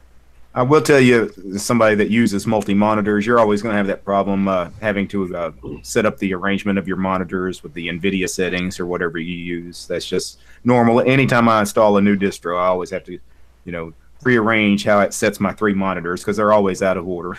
Yeah, I never had to do that with Mate, though. Surprising. And I think you said the same thing. Didn't you, Carmine? You didn't have to really change anything. Other than when you load the NVIDIA driver, it might want to switch things around. But even the Xrd driver out of the box is... No, it came right up, booted right up. I didn't notice any flickering or anything, tearing. No, it's hit and miss. I was gonna Tim F. What Linux are you using? I think you mentioned it. What did you say you were using now? I used to be a huge elementary fan. It just started to bungle up, and I thought, you know what, I'm going to try something for a little while before Juno comes out. So I put Ubuntu 18.04. And then the Ubuntu desktop or the out-of-the-box stuff, I got rid of that and I went to a vanilla GNOME experience. So got it. I actually am one of the few folks that I kind of like the GNOME workflow. Okay. Not a lot of people do, and I totally understand why, because it took me some getting used to. It's different. I got used to it to a point, but it sucks up a lot of RAM. So that's where it's not my favorite. I still like the Mate or XFCE. Peppermint OS I installed on my ThinkPad with less than a gig of RAM, and it works. I mean, I saw that GNOME on there, Today I actually kind of got all the apps and everything thrown back onto my machine that I use, and one of the apps I use is Wavebox. It's essentially nothing other than a email client for Gmail and some others, web-based stuff. And with that running, an instance of Chrome running, and I also sync to my Google Drive constantly within sync. I was using like almost 4 gigs. So it's a pig. It definitely likes its RAM. Yeah, Linux to the rescue to my ThinkPad R40 single core Pentium M. That's the great thing about I saved it. That's the great thing about these terminal apps. They don't use a lot of memory. They don't suck up a lot of CPU and RAM. Yeah, but you want to hit yourself in the head with a frying pan the more you use them. Viewing YouTube in a terminal-based web browser kind of sucks. Oh, jeez. No, thank you, man. No. Chris Ware put out. He's was it 19 things you should do after installing Ubuntu. It was putting all the the apps in and whatever. It was funny. It's like, you got to do 19 things after you load it. I did update Windows today with the spring update, and it went. I mean, it's fine, but I think it had to reboot at least 3 or 4 times. My God, but it works. No crap, no blue screens, nothing. It's like, wash, rinse, and repeat. I say sometimes with updating. How long did it take? I was gonna say hours, but that's exaggerating. Less than an hour total, I would say. Yeah. I think they were supposed to get this one down for the a few hours, but no, it definitely did not take as long, guys. I will give Microsoft. Normally, it would take hours, but because it rebooted several times, it seems like it's hours, but it was less than an hour. They said that this update, they had dropped the average computer install time from 80 minutes down to. I would say it worked. 53. I would say it worked. Yeah. Yeah. So it should have been less than an hour on the average. Good. Yeah. Yeah. Steven says, anybody try Ubuntu 18.04 with minimal install? I have not. I put it on. I actually, before I put mainstream Ubuntu on this machine, I will be right back. I'll be right back, gentlemen. Yeah, go ahead. I did an install of Ubuntu Budgie just to play around with it, and I did the minimum install.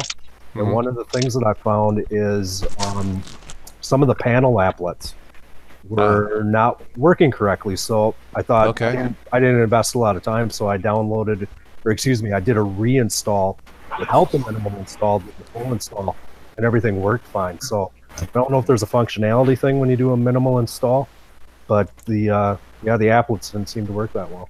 I did a minimal install of standard Ubuntu 18.04, and it was almost not worth it. There's so few applications they've removed from the minimal install. It's only like a handful of things. It takes too long in the long run. Yeah. So. Yeah. And because it's the stuff you're looking for too. Yeah. In my case, it's the stuff that I want. So why? There's so few applications installed on standard Ubuntu 18.04 anyway. You know, that ISO is not very big. And when you open up the GNOME menu, there's just, 20, 25 programs. So they take like 5 away. Yeah. Well, at least you don't get the bloatware. LibreOffice suite. Linux. Yeah, and the one I want, LibreOffice, is one of the ones they removed.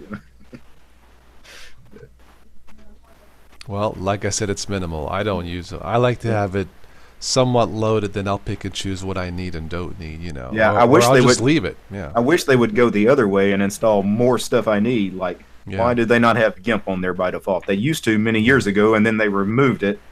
Mm-hmm. It would just save me some time, installing some. I think the minimal install would take more like an elementary route and get rid of everything that's not needed. That would have made more sense. More like a Debian. Need the tools. Yeah. More like Debian's mini ISO. Yeah.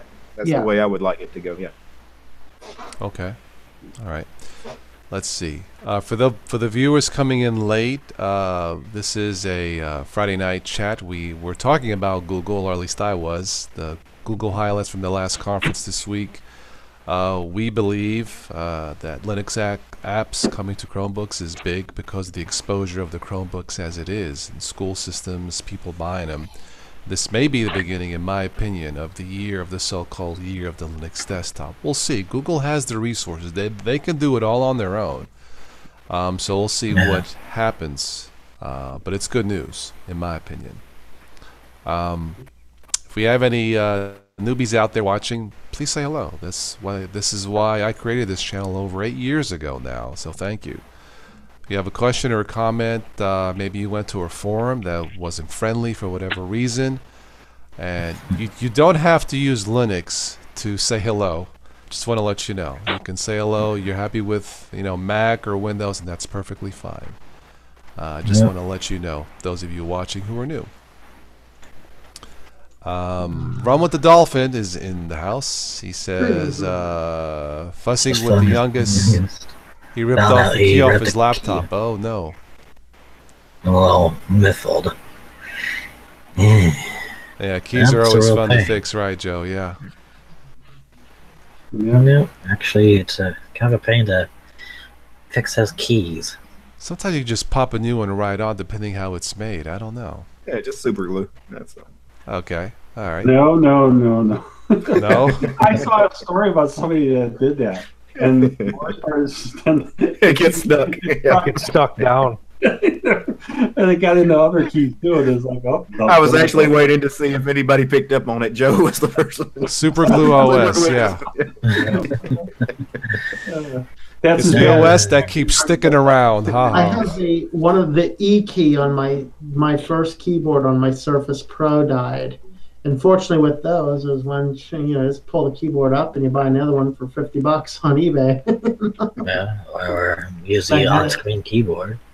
Mm. Well, I mean, I use mine for writing, and you don't write a book on an on-screen keyboard; it doesn't work. True. Of course, my friend says you don't use a Surface keyboard to write a book either. Well, I think I've written 2 on that so far. So. Tim, how long have you been with Linux now? You were saying since Windows 8? The first Linux experience I had was in about 2011, and I had a netbook that had, I think, like Windows 7 Starter or something like that on it.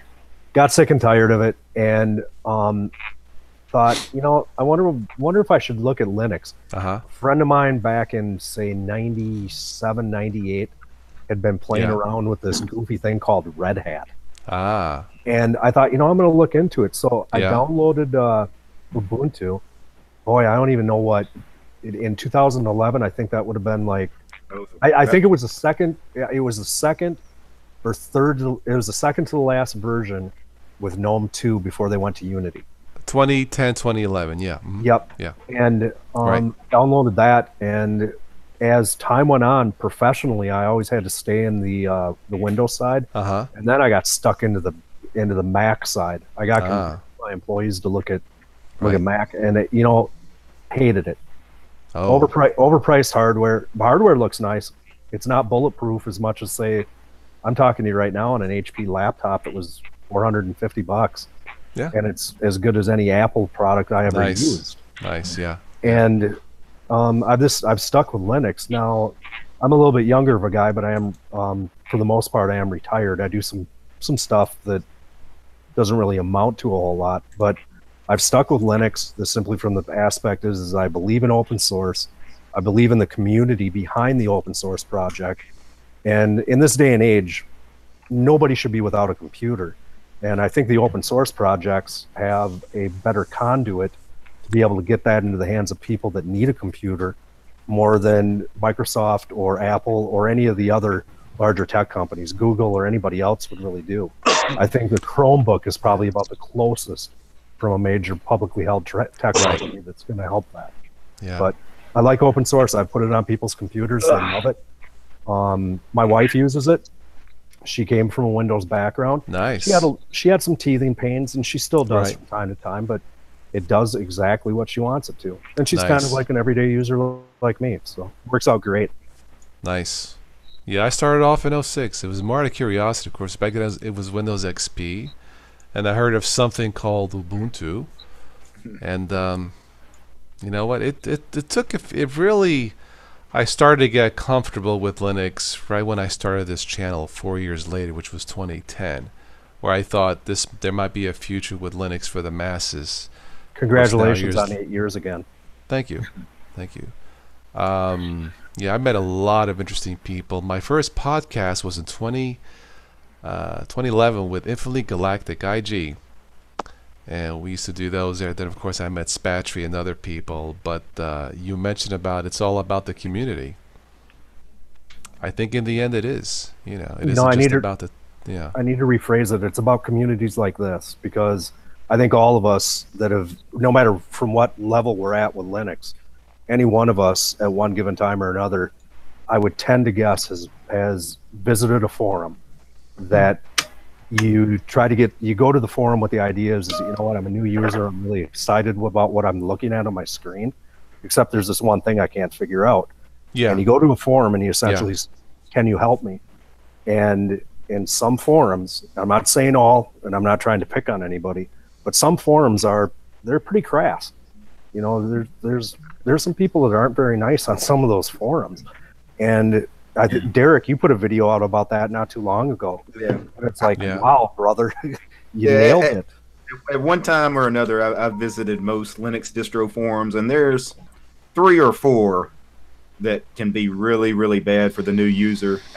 If you go in there and ask the wrong kind of question to the wrong crowd, they will just tear you a new one. It's like they're shooting flaming arrows at you. Yeah. There's one Linux forum that's by far the worst one. I'll go ahead and name it because we all know it's the Arch forums. Arch nemesis. Your super glue joke. Yeah. The Arch forums can be bad. Again, for what you guys do, Toss, and Derek and Tom and Joe, you guys, and Tim, you hit it. Excuse me, you hit it right on the head about how awesome you guys are here on this channel, Toss. I said it to you before. I'm so appreciative of what you guys have done, and it's awesome. Again, Tim, the community here is Microsoft and Apple don't even compare to what you guys do here with Linux. Seriously. Cheers to you with my kickstart Mountain Dew. Thank you. Well, cheers to all of us. Yeah. Well, I'm just I'm being very honest with you here on this because I know you are. When I started with this, with that whole deal with the updates, with when Windows 10 came around, and when I found Linux, it just I look at my old machines and they run flawlessly with the Linux distributions that I use, and I have the Optiplex that I have to run the Windows on it with Windows 7 because I got to keep one Windows machine running. But Linux to me is again. Well, I'll say this about the community. Some of these communities are so fantastic. You can go to certain distros forums and not even be running their distro. They're stellar. Exactly. They will still help you. You could be running Windows. I've seen them help people on their Windows installations fix problems. Yeah. I wanted to make sure I added that.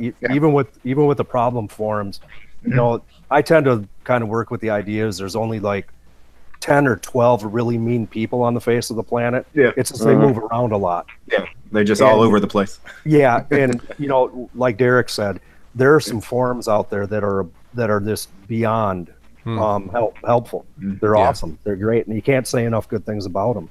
It's just the problem is that from an open source perspective for me, I've been a Linux user pretty much full time, non-professionally for the past, 7-8 years.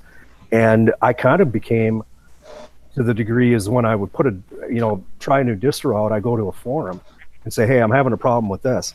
And you kind of, the premise that comes back to you is, well, have you tried this, you moron? And, I'm the first to admit I am a moron. My wife's sitting right here. She'll agree. But it's coming, when I started to kind of disengage, and this threw distro on and this played with it, and if it worked, I kept it on for a while.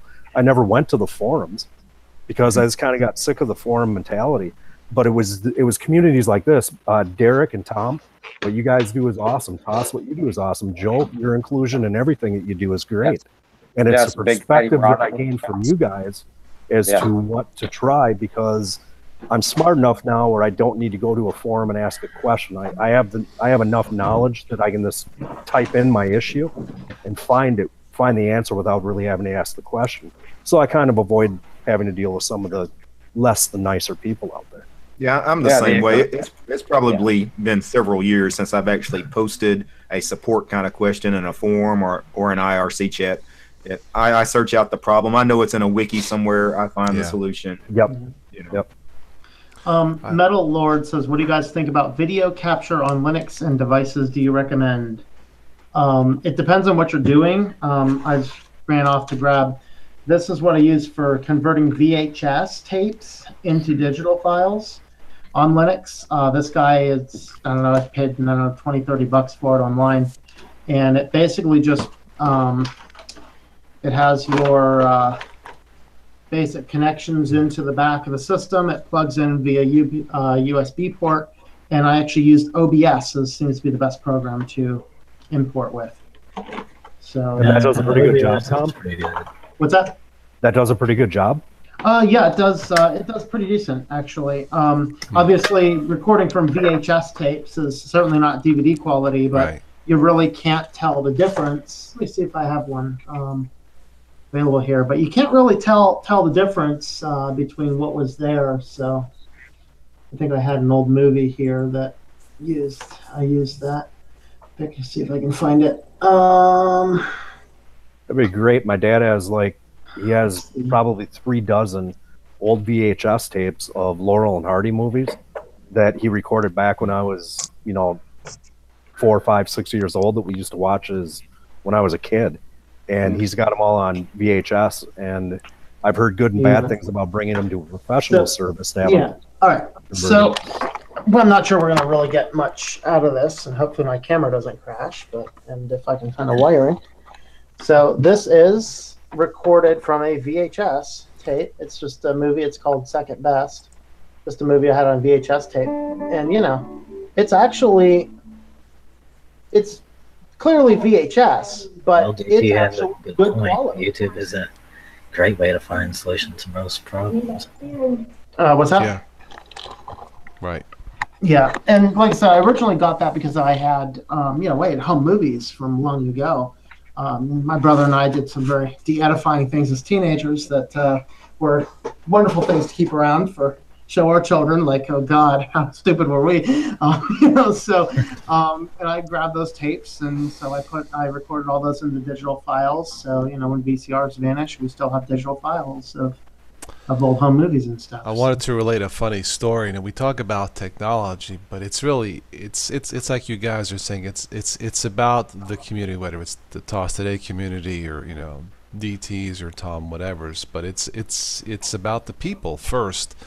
Last fall, when I was talking to my dad in Italy, he wanted me to fly there to help him make corrections to the subtitles in the movie shot in Italian.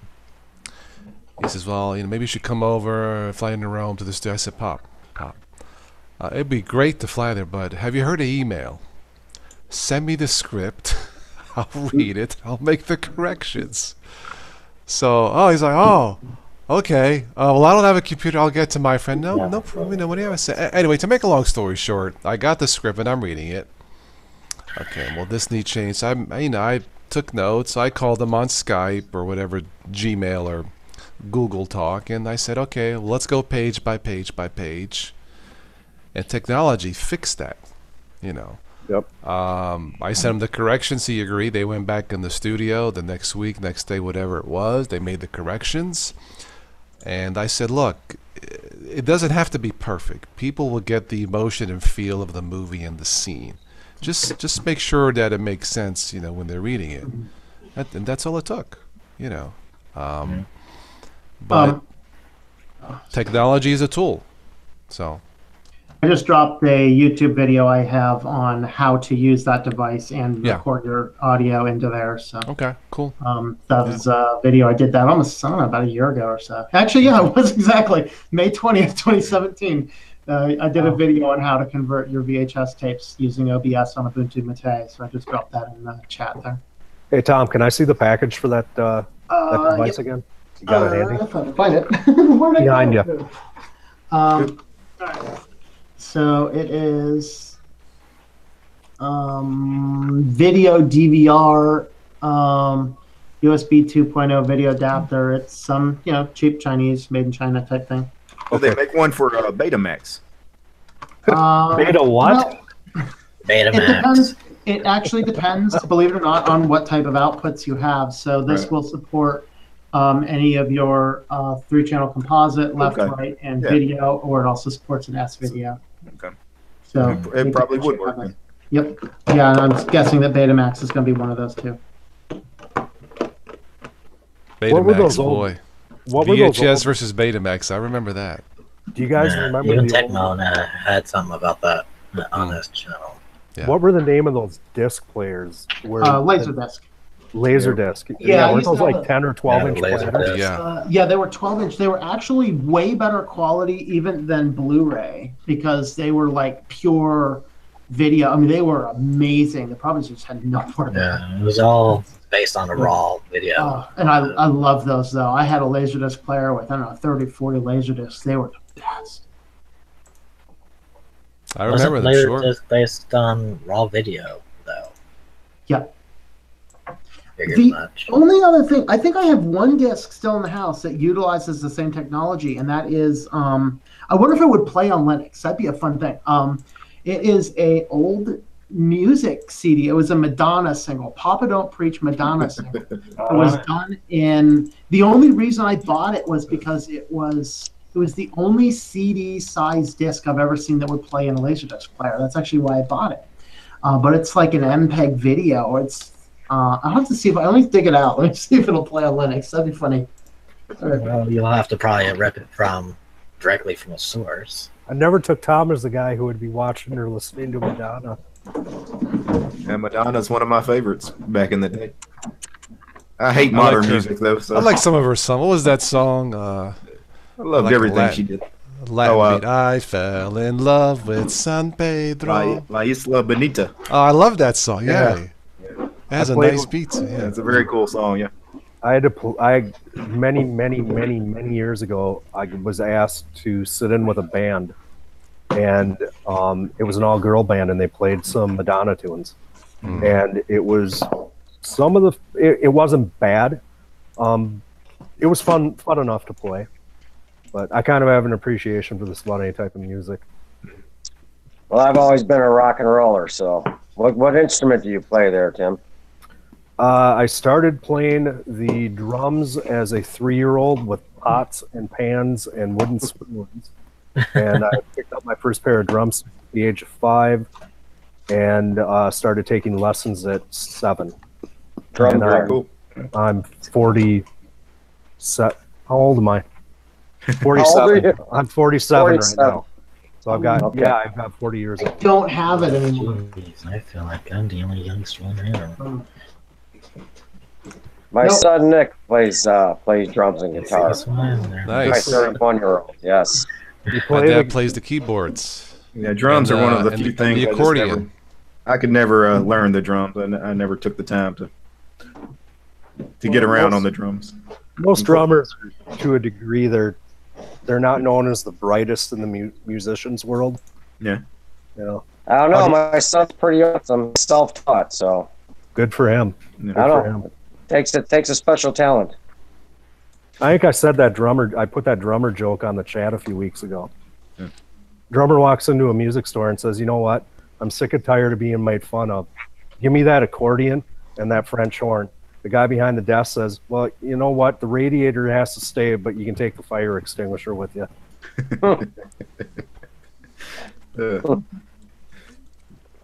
Those watching or here, if you haven't already, check out the last week's Life in Linux. I did with Switched. We finished it up with some news and nonsense.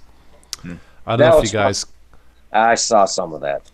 I want to make a comment. Did you see the article of the year? Yeah. Yeah. I want to respond real quick. Keegan in the chat's talking about modern music sucking, and he agrees with me. The problem I have with modern music, anything in the last 20 years, is a drum track is not a real human being. Drum tracks suck. Synthesized instruments suck. They have no soul. You need real musicians playing real instruments, and a lot of modern music is Actually, just garbage. I'll second that. I'll second that for a good part of that is there, because a lot of these musics don't have a lot of soul anymore. Yeah, because it's all computers. Yeah. Yeah, Derek, you know, I'll jump. Mark Chestnut from himself. He don't even like the modern music anymore. it's the way it's technology all getting in is. the way. Yeah, it is. Yeah. It's I'll technology jump in getting in the way. as somebody songs are now. who knows people in that industry to say a lot of the reason they do that is instead of having a full band isn't their objective. Their objective is to get out the message of their rhymes. And with that as their objective, they just need something to lay down the back. In fact, a lot of it's not even original and not even really much of their own. They grab simple, grab sounds, mixed beats and things like that just to make something go with their rhymes. So it's not really designed to be Right, the and thing that's we've had in the past. And so for that, I can respect a lot of what it is. It's like when the you go to concept. you go to a small But club sometimes or a the hotel lyrics that lounge. don't really make a lot of sense for the music industry. Nowadays, you go to these places and you hear somebody like on a small stage just picking a guitar and singing, and it's so weird because you don't hear anything like that on the radio now. Yeah.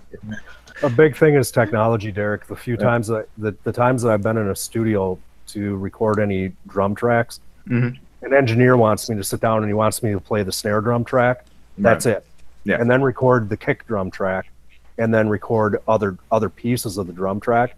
And my timing was good enough. Thankfully, I was blessed with good enough timing. I could go in and I could have a click track in my ear and I could play the song. Because naturally, as a musician, there are points where you naturally want to speed up, slow down to go with the music because it makes play ahead of the beat, play behind the beat, things like that. And the computer doesn't know to do that. Nope. Yeah. And it never will. It never ever will. Right. Now, you mentioned about music having soul. When my dad flew in last year from Rome, he had written 5 songs for the movie. He had it on a CD, and he's playing the keyboards and singing. Well, he can't sing, he can play. So I thought nothing of it. So when he sent me the finished project, towards the end of the film, I think Joe, I let you listen to that one night, just me and you, privately, I think, that one song. Anyway, I heard the song, I'm like, what? Is that the song my dad wrote? So I called him. He says, well, if you listen at the end, it's like 2 songs combined in the credits in one. I said, yeah, is that this? He says, who's the guy? And I mentioned this. He mentioned his name, and he's a tenor singing the end a song to the movie. And I said, wow. I said, where'd you find them? Oh, I think I found them walking on the beach or something. Okay. But that song, it has soul. I mean, the whole soundtrack has soul. I asked my dad who did the soundtrack. He says the guy who did the music for the Vatican. Cool. But yeah, you mentioned about so little today has soul or feeling, something to, with emotion. Yeah. You know, and I think that's why a lot of my friends here, I've shown the extended trailer to the film. They go, all that music, it's so haunting. And those of you who've seen the teaser trailer can get a hint of it. It's so haunting and memorable. That's because the violin soloist in that piece, you know, has soul. It's a real human being playing. It's not synthesized violin. You know, it's pure. It's exactly. I can't think of a better word, but it's not synthesized or auto, you know, computers. It's and then the rest of the movie, you know, there's like angelic choir in the background. There's like a church scene, and I mean, you're right. It's people. It's not machines. You know, and that's why I think the music affects. There was a couple girls, they want almost to cry when they heard the music, you know. But again, that's the soul and emotion. Sandro Di Stefano, who wrote on his website, he says, when it comes to writing music for films, there is no right or wrong music. Is it the right music? And I'm like, makes sense to me, yeah. So, you know.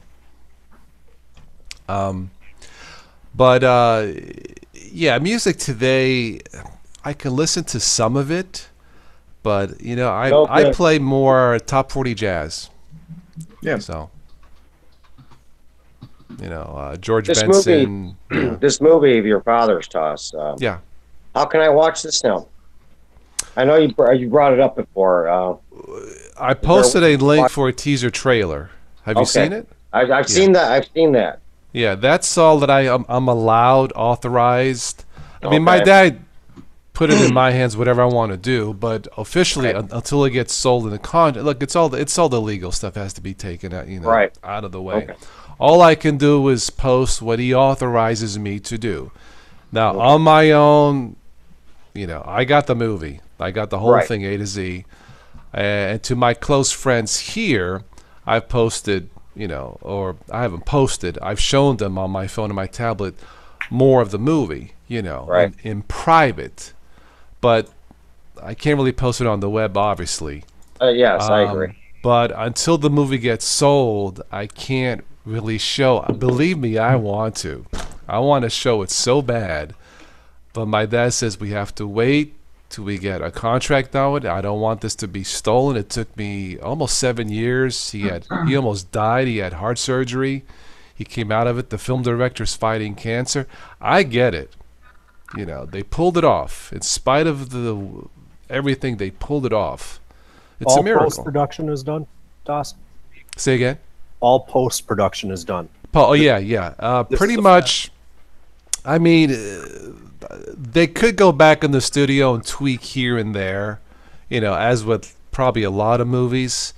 They have to change a scene at the end, which doesn't quite fit. It's not like, you know, it's one of those things where movies are done, but then the studio will look and say, you know what, let's move this. You know what I mean, you know. Yep, I got you. But I told my dad, he says, well, to go back in the studio, that's another $3,000, $4,000, $5,000. I said, well, don't do it. You know, wait till you sell it, then go back and do what you have. But yeah, the post-production is done. It's A to Z, 90 minutes, all the music, everything. Now they shot many, many more hours of film, of footage, and if we were to go back, that's one of the things. Not so much fix, but I would add a little bit more scenery of Italy. You know, just to give it more soul, as it were. It may or may not be this, but I'm trying to think more as a viewer versus his son. You know, try to be objective about it. So I would add more scenery. The music, I told him, is perfect. You don't have to change a thing. It fits. There's nothing like that music doesn't fit. There's none of that. Everything fits. But that's all I would change. I would add a few more scenes, make a few minor technical, you know, corrections here and there. Right. But it's all done. It's a wrap, as it were. But I want to show, man. I mean, my friends here, when's it coming? I said, I don't know. There's no way to predict this. He had a private screening last month in Rome. They rented a place in Torlonia, Rome, and it's an old restored opera house that was restored some years ago. and they rented the place. It was a private. Well, it was a test screening. Movie companies today, when they're not sure about a film, they'll run test audiences to get the feel of it. And maybe it works, or maybe the ending's no good, or it's confusing, or they don't like. You know what I mean. I think they all do it. Correct. So he had a test screening last month, April 9th. And he called me. He had it Monday. He didn't call me Tuesday. I'm like, oh my God, what happened? He called me Wednesday. He says, I was so worried. They had flooding outside of the building, outside the Opera House, but people came in. It was packed. He says it was standing room only. And I guess he told me he got a standing ovation. He was thanked personally by the Jewish community. Some survivors of the Holocaust families were there. They thanked him for what he did. They understood his sacrifice, and he told me that they begged him, please don't sell out cheaply on the film. This movie's got to be, the story's got to be told, but please don't sell out cheaply. Now, he's gotten offers to sell the film outright, to sell the rights out. He's not going to do that, and I don't blame him. But now it's a waiting game. Yeah. Now, how old is your father? 82. 82. Okay. Yeah, my mom's 78. So. Okay. Yeah. Yeah, when he first told me about the project, I almost begged him, don't do it. I mean, what are you doing? I said, Pop, in my New York, what are you doing? You know, you're up there in age, you got heart issues. So what are you doing? I got to tell this story. I'm like, okay, fine. Another movie about another concentration camp. Who cares? That was my reaction. I swear to God. But once I saw it. It's history, man. Once I saw it, I'm like, wow, I've never heard of a camp that saved lives. Have you? Anybody here heard of a concentration camp that saved lives? Never. Never heard of it. Never. Italians pulled it off. Uh-oh, static. Having some You issues. say that Somebody turned on the vacuum. your family's from Sicily, then? Your family's from Sicily? Calabria.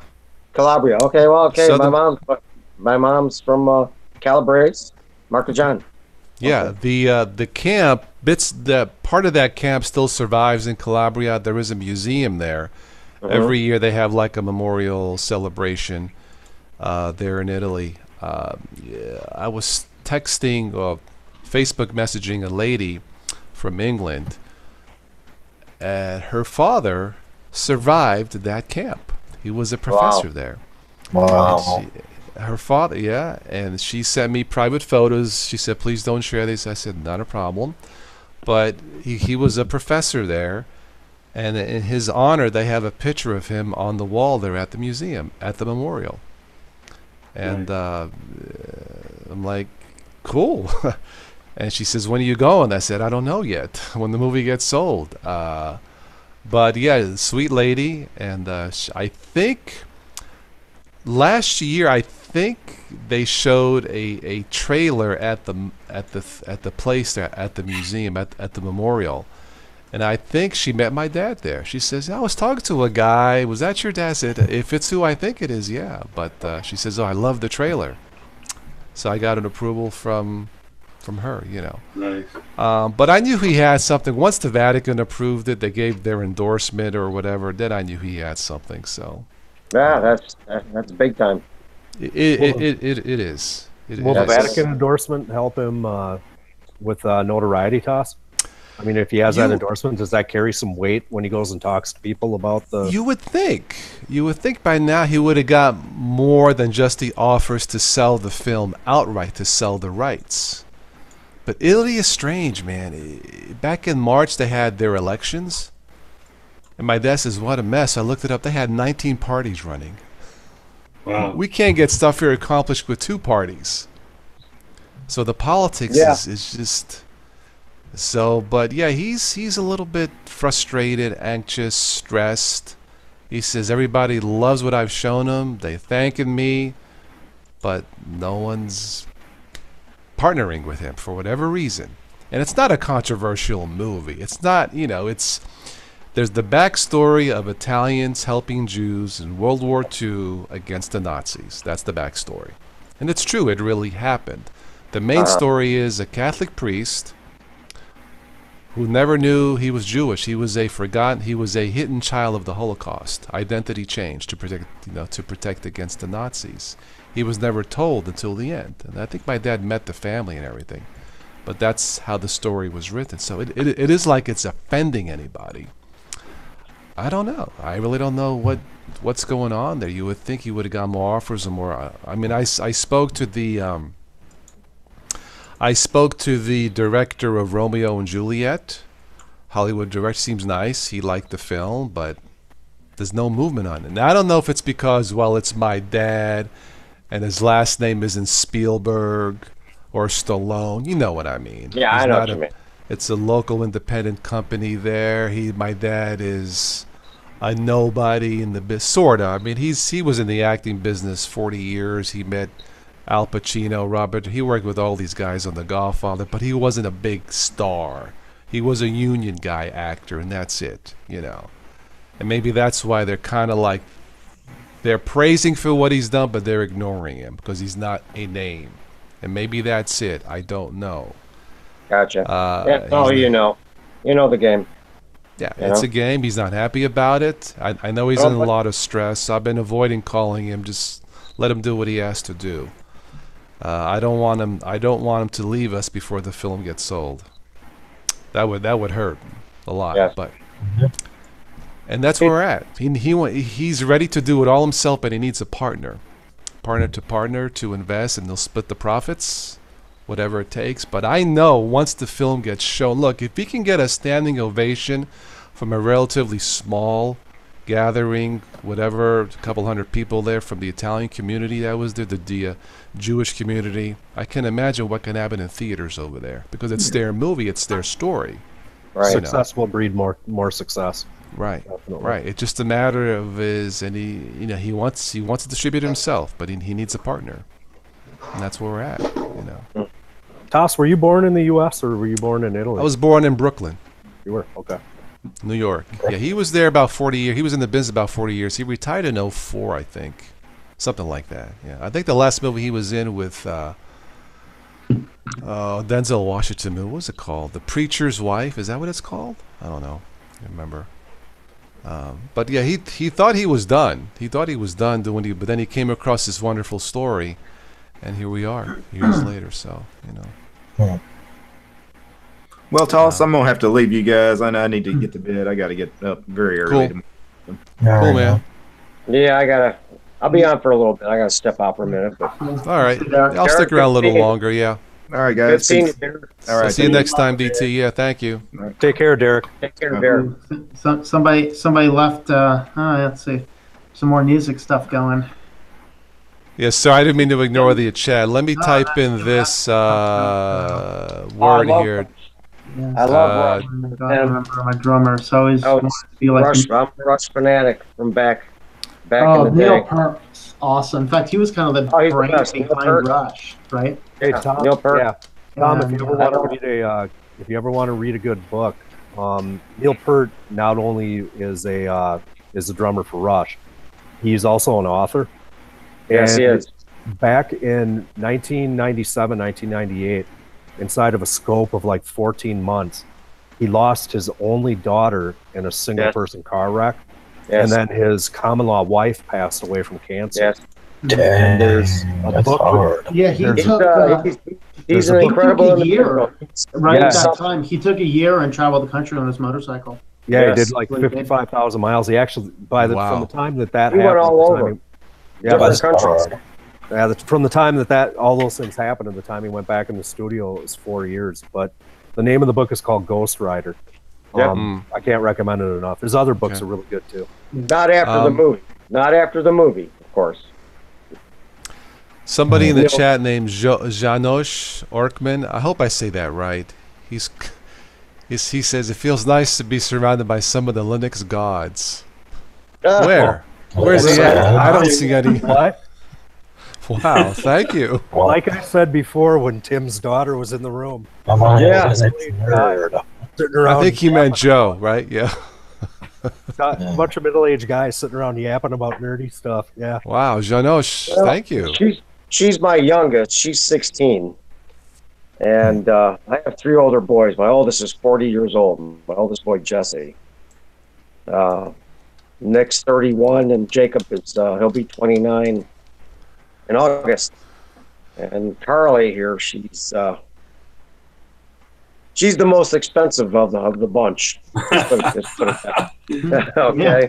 But she goes to a private Catholic high school, and she wants to study law. So, you know, I was a baseball player, bowler back years ago, and now it's just, you know, my computer stuff. I mean, I'm not again like with Toss or Joe or Tom, you know, even Joe Collins or Spatry, Derek, of course. What's that guy's name? Tuxtell that does one of his shows. Tux Digital, Michael. Yeah, Michael. He's very informative. I mean, it became a hobby with my computers, and I keep them going.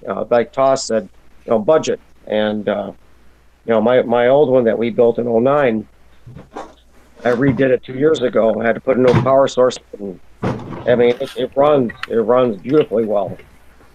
ZZ Top, Maverick mentioned. I like their classic song, Sharp Dress OS. Well, I saw the old ZZ Top in '77 with the Tejas album. I've been to 5-6 Rush concerts. The last concert I saw, and if you guys laugh, I'm leaving, was Christopher Cross. Christopher Cross. Christopher Cross, I remember him. He had a new album out last year, and it's pretty darn good. Yeah. Who's the guy that sang the first concert I went to? Any one random guesses? New Kids on the Block. Oh my God! No. It's Siberian Orchestra. No. I don't think any of you are going to get it. I give up. Kingston Trio. Boy. They played in '96 in Erie at Warren Theater, and they come out in walkers, right? They put up their banjos, they're going on, singing their famous themes, and someone from the audience yells out, "Play Desert Pete!" They looked at each other, well, we never remember that one. Yeah. Oh my God. We had they had a local benefit concert here. Rob Parisi, who wrote the classic song "Play the Funky Music White," but he used to live down the road from here. That they named a street after him. He says he wrote that song on a dinner napkin in a restaurant on a whim. It took him 5 minutes. Wow. The rest is history. Yeah, the band, of course, Wild Cherry. Is Christopher Cross the guy who sang Sailing? Yeah, Ride like the wind, sailing. You got to ride like the wind to be free again. That's He won a couple Grammys early in his career. Didn't he sing the opening or Arthur's Theme? Arthur. I will be right back, gentlemen. Okay. The movie Arthur. Didn't he that was his. Yeah. Okay. Okay. Real high pitched voice. Yeah, high pitched voice. He came out with an album last year. I forget the name of it. It's it sounds really good. He hasn't changed a bit in all these years. Yeah. I used to get to see a lot of concerts when I worked the police officer in Rosemont, Illinois, and at the stadium there, and I cracked the joke. The last concert I did see, ironically, the reason I said Trans-Siberian Orchestra was the last one I saw up here, but down there it was probably like Tina Turner or something, one of those, AC/DC, as you mentioned, whatever. And I remember coming home and telling my wife, I said, now I know why she insures her legs for $1 million. I got to see him up close, and it was just, I mean, it's what a performance she did. It was amazing. But a lot of those concerts back then, when you're looking at Boston and Def Leppard and all that, those groups, they all had a certain, I don't want to say not aura. What am I trying to say? There's a signature sound. Yes, yeah, definitely. Like even what you're saying too, or Christopher Cross. I mean, those. You had your easy listening. I mean, there was a definite defined difference in the music. And. I don't know if it's just my age or what, but as I get older and I listen to certain types of music, some of it makes you feel nostalgic. Others, I like some religious music too, to some extent. I mean, and Tom probably could relate too, to some of that stuff. And it's just, it doesn't have to be all biblical type of music either. Mm-hmm. Casting Crowns is an example. I mean, they've got some really. I don't know if you've ever seen the movie Fireproof. That's where I first was exposed to their music, and it's fantastic. Fireproof, that's the one with Kirk Cameron in it, right? The yes. firefighter? Yeah. Awesome movie. But it really hits home about relationships and people's lives and what they can be like, and the music in there. And like you said, Carmine, earlier, is the timing. My son, who is a video producer, and he travels all over the world right now for his primary job, but he does it as a side business, also as videography. And he did a couple of videos of when my grandchildren were born. And I don't care what he puts together, if he does a wedding or whatever, if you hit the way the music, it changes levels, and it hits certain points in what you're photographing, and it all has to be tied together. And I was looking for that in the short segment of what your dad's film was too, and it's spot on. I mean, most people probably wouldn't pay attention to that or notice that particular thing because it happens almost naturally when you're listening. When I first saw the very rough cut trailer of the film, the one from when he first came last year, the first, when Mussolini gives his speech, his fascist speech, then the music kicks in, that ominous soundtrack. Within the first 30 seconds, I was like, "Whoa, this is different." Again, it just connected on a level where, I know it's based on a true story. I know the backstory, the emotion, what people had to go through, the people who risked their lives to save other humans. It just connected. That's so rare in movies now. I mean, it's all this Godzilla versus Wonder Woman versus Transformers versus enough. Exactly. But you know what? It's a moneymaker. Most of the music nowadays, I think, in these movies is more to hype the audience than it is to enhance the movie. I hate to say that. Yeah. The music doesn't really tie in with the story. Right. And the music guys isn't there for the sake of the YouTuber David Stewart? I have or not. He does. You should check him out. He only had like 8,000 subs back in December, but he shot up like 25. I'll be right back. I need to step away for a second. He has a lot of really good analysis on movies and whatnot, and he's right now like an author, a musician, stuff like that. And he's doing a lot of things around the commentaries and stuff. He actually argues that movie scores have gotten so bad, just because the way they record film anymore. The scores used to be really good, but now it's just they're just kind of there, so there's no silence. He had a really neat analysis on that the other day. It's worth checking out. Yeah, I mean, if you think about, I don't go to, because of today's world with everything can be done right here, but I don't go to movies like I used to. Back as a kid and growing up, I remember when we'd go to a movie, either the music would put you in an excited state, or it would put you in a very, just awe, depending on what you were watching. Or you could hear a pin drop in the place. It would change the way the mood of the movie moved, and that's you moved with it, and that's what music is supposed to do. It's supposed to move you, and I don't think it does anymore. Now it's just more like background noise. Yeah, it's terrible. What's going on now with music is just absolutely terrible. I don't even really listen to it anymore. I mean, the best movies. There's a term that I don't often use, but the best movies are what's called didactic. They entertain and enlighten. So you're entertained because, it makes you laugh, it makes you go, wow. But then they enlighten because they tell a story. Movies like The Godfather, right? As an example. A Few Good Men. The last movie that I saw, Darkest Hour, based on Winston Churchill. You're entertained, but you're enlightened too. Everything in my library is that. I don't care to watch things to be entertained. I like to think. I like to analyze and learn something. I'm going to take the time to watch film and I'll learn something. That's right. There are movies that are purely enlightening, but there's nothing wrong to be entertained. I mean, there's no law or sin against I like them both. I like them both. Right. I'm not going to watch a movie with the exclusive purpose to entertain myself. I have better things to do. But if I'm going to watch a movie, I want both of those elements. if I watch a movie, it is. Oh, sorry, Joe. No, I apologize. You go ahead. Go ahead. I'll wait. You know, if I'm going to sit down and watch a movie nowadays, I tend to gravitate towards TCM. You know, anything that's black and white, I'll watch it just about on a dime. And speaking of movies, tomorrow we may take my granddaughter to a movie, and I'm sitting here thinking about the last time I was in a movie theater. I think the last time I was in a movie theater was as I took this granddaughter's mother when she was young to see Shrek in a movie theater. And I think the time that I was in a movie theater before that, for some reason I got drug in to see Basic Instinct. Oh, I'm sorry. So what's the time gap? Or we're talking 20 years? Yeah.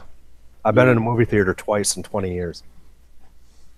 Yeah, back at most movies, man. I have mentored so many kids over the last decade and a half. I have been in more movies than you can want to shake a stick at, but you know it's worth it. Honestly, I get bored too easy. Before, look up "Playing for Change," just like it sounds. "Playing for Change" is the channel, and specifically, the first video I ever saw on there was "Stand by Me." And what it is it's a group of pretty much, how we want to call them, street artists or whatever. Grandpa Elliot's one of them. They're people that do perform in front of audiences too. But when you look at them, there's street artists from all over the world. The song is put together from bits and pieces. A lot of their music's done like that. But this particular one is amazing. It's got Italy. It's got, I think, wherever. I mean, it's all over the world. Different segments of it are played and sung by people in different parts of the world. It's how it's collaborated. It's really fascinating, and it's very moving to watch something like that. Yeah. Well, the last movie I went to see in a theater was Alien Covenant last May. I like Ridley Scott, so he's done good work. You know, the first Alien, Gladiator, The Martian, some others, Thelma and Louise. I don't think I saw that one. It's just don't. Okay, all right. Well, like I said, he makes good movies. Exodus, the cinematography is usually good. If they were not attempting to tell a story from the Bible and doing it so bad, it would have been fine. I believe you. Well, Chronicles of Narnia, right? The third one, Voyage of the Dawn Treader, it wasn't Voyage of the Dawn Treader. All right, so in general, I like Ridley Scott's work. He knows his stuff. So I went to see Alien Covenant, and I'm looking at it, and there's a little bit of the original, not a bit, but there's like an homage to the original Alien theme, you know, the music. Okay, fine, you know. I'm watching the movie, I'm like, don't go there. Don't do that. Oh, God. I went there with my friend and his teenage son, and you know movie's bad when he leans over and says, now how many people is that dead now killed? Instead of saying, hey, come, I'm like, oh my, I said Ridley. Oh my God. Stupid. It looked cinematography. I mean, he knows his stuff. He's a man. I mean, it looked beautiful. Looked real, but the story was just, I'll take that back. I was going to say it wasn't memorable, but it was for all the wrong reasons, you know. Yeah. It's disappointing. And it's like, man, you know what? I'm watching this scary. I'm not scared. I'm laughing. In some places, oh, that's cool. I mean, there's one scene where the big not the monster, but the alien jumps on the ship and tries again. That was cool. I've never seen that before. But it's like the story was stupid. Now they're gonna make another prequel. Ridley, stop. Ridley. Anyway, that's my rant on that. I need the fire behind me, like, you know, Tom's fire thing, you know, but no. I need to rebuild that screen. Actually, Toss, I'll have to agree with that. I'm not going to waste my money, man, because, I mean, it's one thing to be stupidly entertained and laugh. I'll pay for that. But I'm laughing at them or smiling for all the wrong reasons, and that it's a waste of time and money, so, you know. Anyway. I'm waiting for the Google movie, if they ever make one. Say hello to my daughter. There.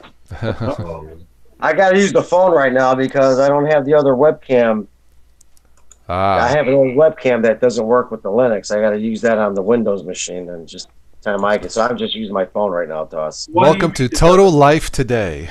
There you go. They have long days, Toss. Long days, buddy. Yeah. Long Joe. days. Joe, did I hear you correctly? You're a former or ex cop? Yes. Awesome. Thanks for your service. Thank you. I didn't retire from there. I could have, but I chose to move out of the area. I worked for Chicago and I worked for Rosemont at the same time. Different. One was a police department, one was a city municipality, but I wanted my kids growing up in a different environment, and I actually left both of those careers early. But thank you. That's nice of you to say. Yep. Hey, the one other thing too, Todd. There, Joe. So you moved to Milwaukee. I've delivered steel in Milwaukee. I didn't move to Milwaukee. No, I'm in another town west of there. Oh, okay. Well, you're a suburb of Milwaukee, correct? No, I'm I'm straight up from Rockford. I'm Janesville. Okay. So he's a cheesehead. Hey, no, just kidding. No, okay. It's okay. I'm not. I hear you, Joe. I did a lot of P&D work in Chicago, and I do a lot. Now I do short haul. I got you guys know that now. I go down to Tipton, Kokomo, north of Indianapolis, hauling automotive stuff. But I did a lot of work in Chicago. I mean, I still run some of the Chicagoland area there. So I hear you. It's bad up there. I mean, what's going on?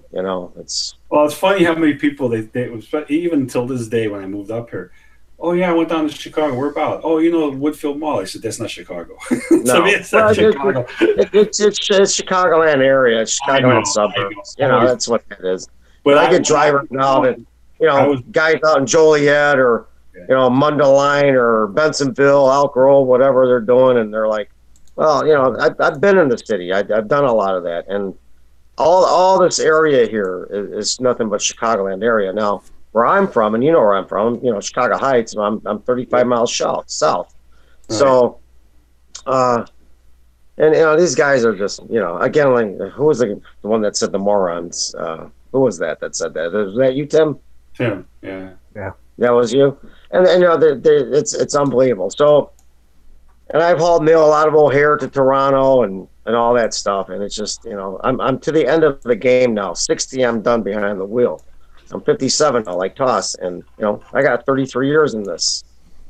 So, yeah, had I stayed with the city, I could have either, with Chicago, I could have retired at 55 with 36 years in, or stayed till 65 with 46 years in. I lasted about 9.5 years when I said I had enough.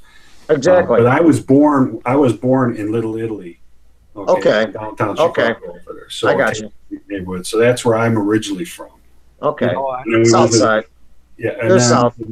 Northwest side, at a young age. But I almost became a cop. I was in school for it, and I was 8 credits away. I'm in Minnesota, so where about Minnesota? I'm north of the Twin Cities. North of Yep. I had years ago. I was in a massive accident. It's 1973. I went through a windshield of a car. I was a young boy, and had all my surgery done there at Mayo in Rochester. Sure. And delivered over there. Delivered up there in Minnesota. Also driving. So cool. But yeah. I was in school. I was 8 credits away in Minnesota. It was not. You had to have a degree to get into LE, and I was 8 credits away, and a Minneapolis police officer had lost his life in what was really a gang assassination. And my wife and I, my first wife and I, were on our way home from a family get together at her grandmother's house, and we drove past a restaurant where it happened. And I'm ready to get a badge and a gun and go out and save the entire world. That's the way that it was. Right. And we were driving down the street, and my wife's little sister was in the back seat, and she said, "That's where what had happened to this police officer happened." And I looked over at my wife. She's 8 months pregnant, and I thought, I'm going to make a career move before I even get there. And you know what? I'm glad I did, because the world is a way different place. And anybody that goes and does that, particularly people like you, Joe, thank you for your service. I have a lot of respect for the guys that guys and gals that go out and do that. Hey, Toss. I have family in the service, Family service, family or police officers. And sorry, Joe, I had that kind of backwards there with the area of Little Italy there. My apologies. No, thanks for having me on the call, though. Yeah, I hear you. It's yeah, no, Little Italy. You're welcome. Your city, you know, and it's Taylor Street, and you know, and in that area, if you're familiar with it. I mean, I remember when I say I was born there. I mean, I was 2 or 3. I remember looking up at the big bird up on the building. Well, the bird was the cranes when they were building the skyscrapers up there. Right. You know? So a lot of those buildings that you see now weren't even there then when I was first born. But, you know, and you're right, the city has changed a lot. And that's why for me, you know, there's things about it. I'm not going to lie. There are things about the city I miss. And Toss can relate to this coming from New York. You know, there's, first of all, the food, you know, and some of the cultures and things like that. Yeah. exactly. But there's a lot of things I don't miss about it. Like when I go to see my one son who lives in Milwaukee, you know, the hectic, you don't know where to park because you're 6 inches between each car to back in and all that stuff. I don't have to deal with any of that. But, you know, there's trade-offs to everything, I guess is what I'm saying. I've got half of my family was in police work and half of it was in city services, you know, at the time. So, and there's still some of it. But. You know, technology has changed the way people connect, but the human condition, good and evil, hasn't changed at all, has it? No, I mean, you know, Toss. I think the last. Oh, how can I put this in the right way, without sounding bad? Family friendly. Just remember that. I know. I got that. The way things have come about the last 10, 15 years is probably the ugliest that I've ever seen this world become, especially now, this new era, this new generation of youngsters that are in their 20s, 30s, you know. I've never seen it this horrible. That's true. But It's a shame. it's the adults also. I have a Facebook page. I don't post a lot of videos from YouTube on there. Mainly friends, family, whatever.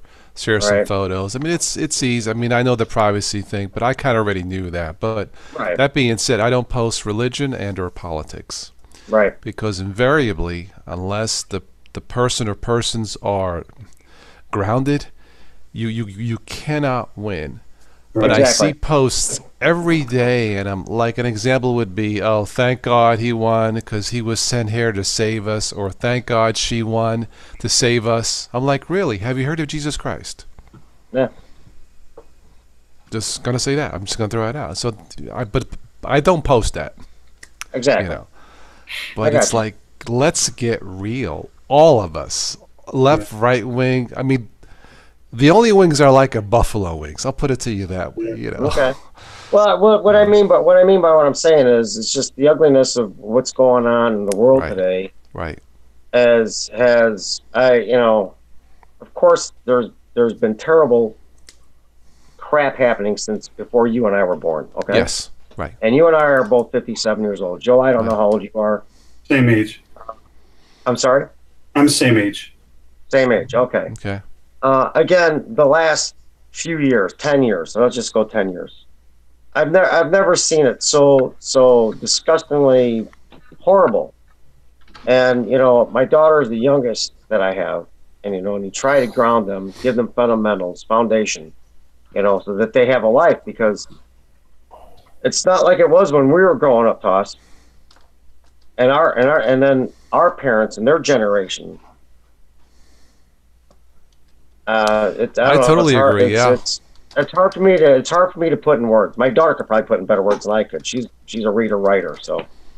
Now, I grew up, you know, as a kid in Brooklyn and New York, and even then, as a kid, I knew what was right and wrong. I didn't care for the evil, racial / political stuff back then, because I knew it was wrong. Exactly. You know. And when you say right and wrong, those are called the attributes that was given to you by your parents. You know, my dad used to tell me, you know, there's 2 ways of life, right and wrong, what you're just saying. And if you go the wrong way, you pay the consequences of it, because I'm not bailing your dupa out. Correct or no? And I still that with my If you create your own bugs, you solve your own bugs. Exactly. You make a bed, you're going to sleep in it. There's all of that stuff that comes from, I think, But the ones that do the incredible ugliness to others know the difference between the right and wrong. Yeah. And it's the path that they choose to go. And it's disgusting what's going on now. That boils down to common sense. Exactly. That's common sense. When I go out I don't socialize a lot. My best friend is my wife. We spend time with friends and family. I don't really socialize outside of my small group of folks. Right. And quite honestly, when I do go out, even doing some of the simple stuff, going to the gas station or hitting up the grocery store or anything else, it's like everywhere you go, there's just so many people that are either believe that they're so entitled beyond belief, or they kind of lack common sense, and exactly. To me, they just don't get me started on the entitlement what people want, because it's oh god, it's just.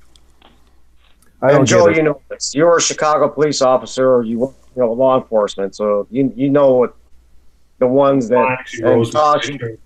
I chose to be. I was on. I have cop friends here that or even cops that aren't. I don't know. Like if they're driving down, I'll wave. How's it going or whatever. Say hello. It's just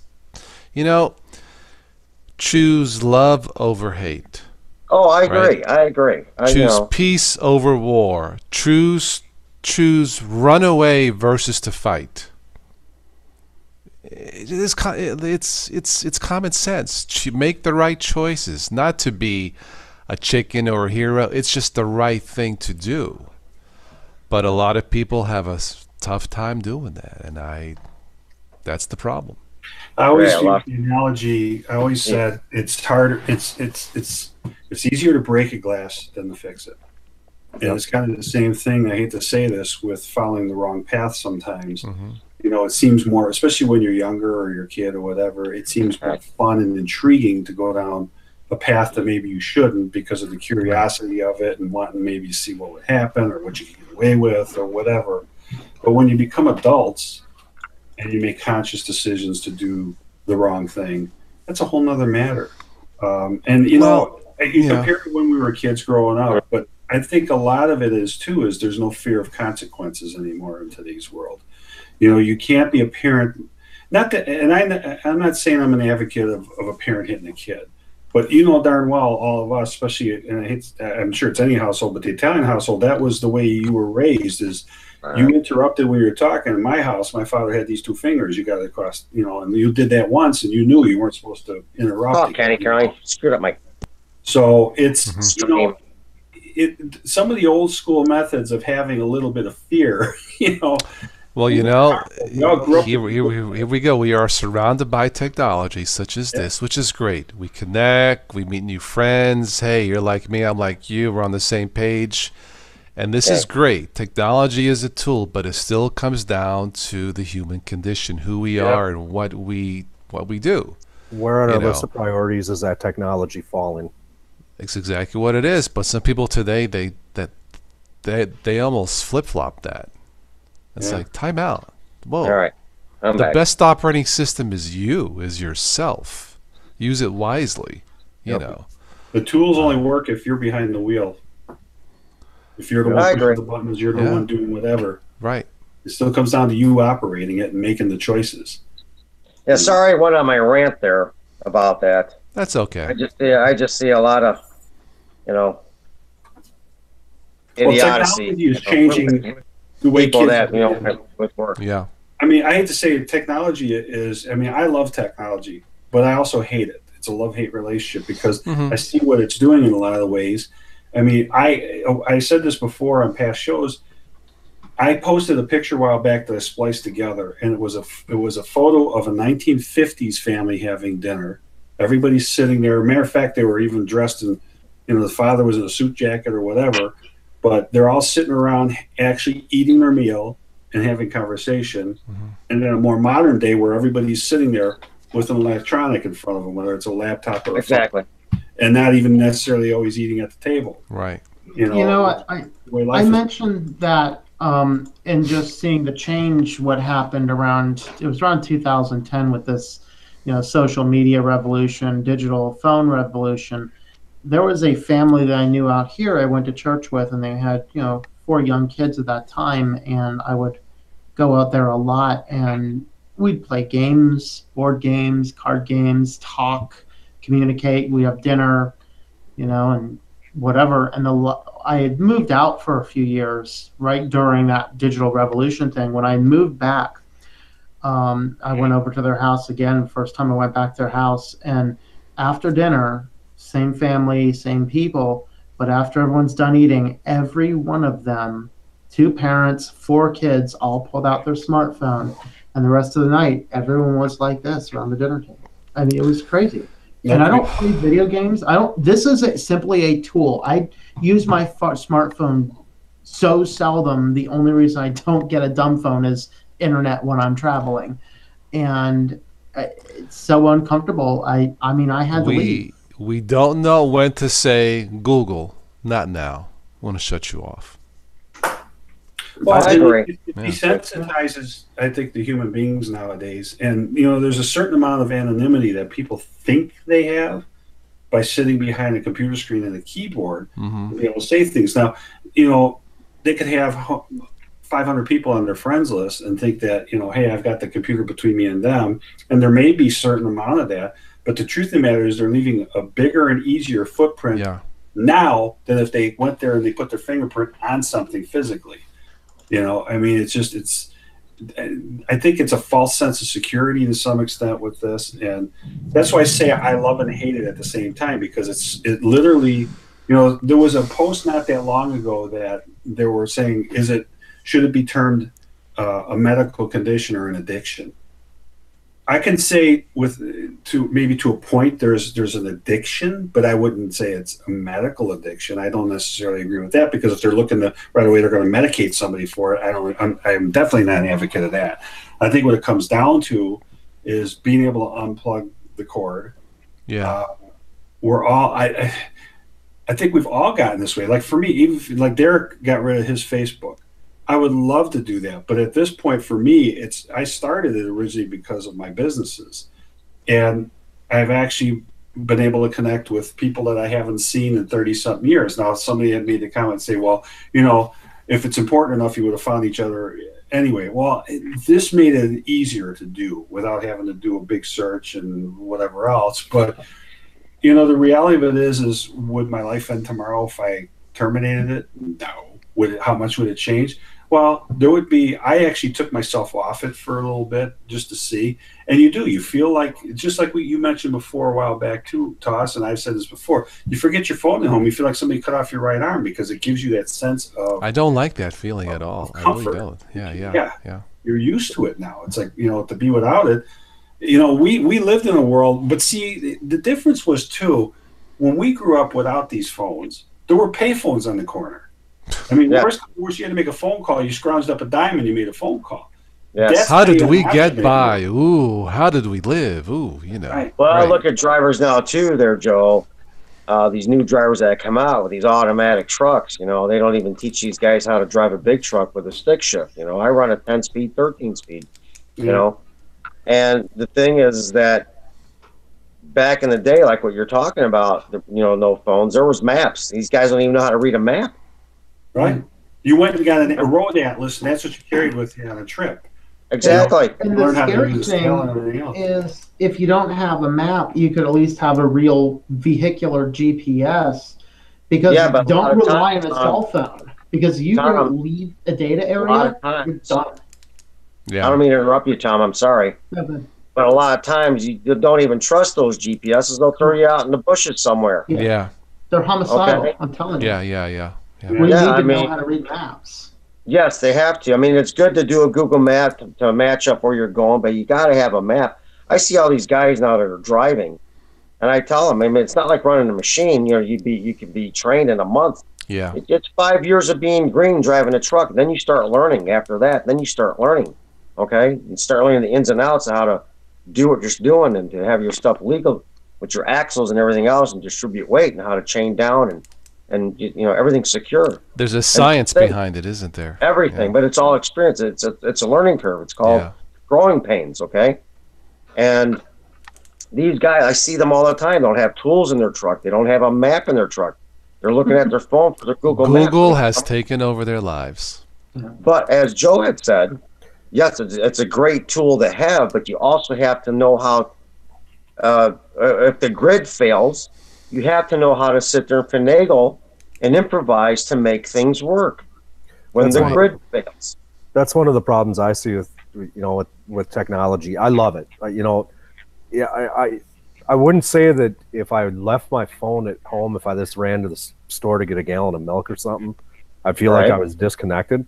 But part of it is I think that all of us understand is that with these stupid phones that we've got, we kind of become dependent on those from a communicative standpoint, because like me, I'll, you know, my wife or I'll run out the door and we'll go somewhere and we'll ask each other, you know, do you need something?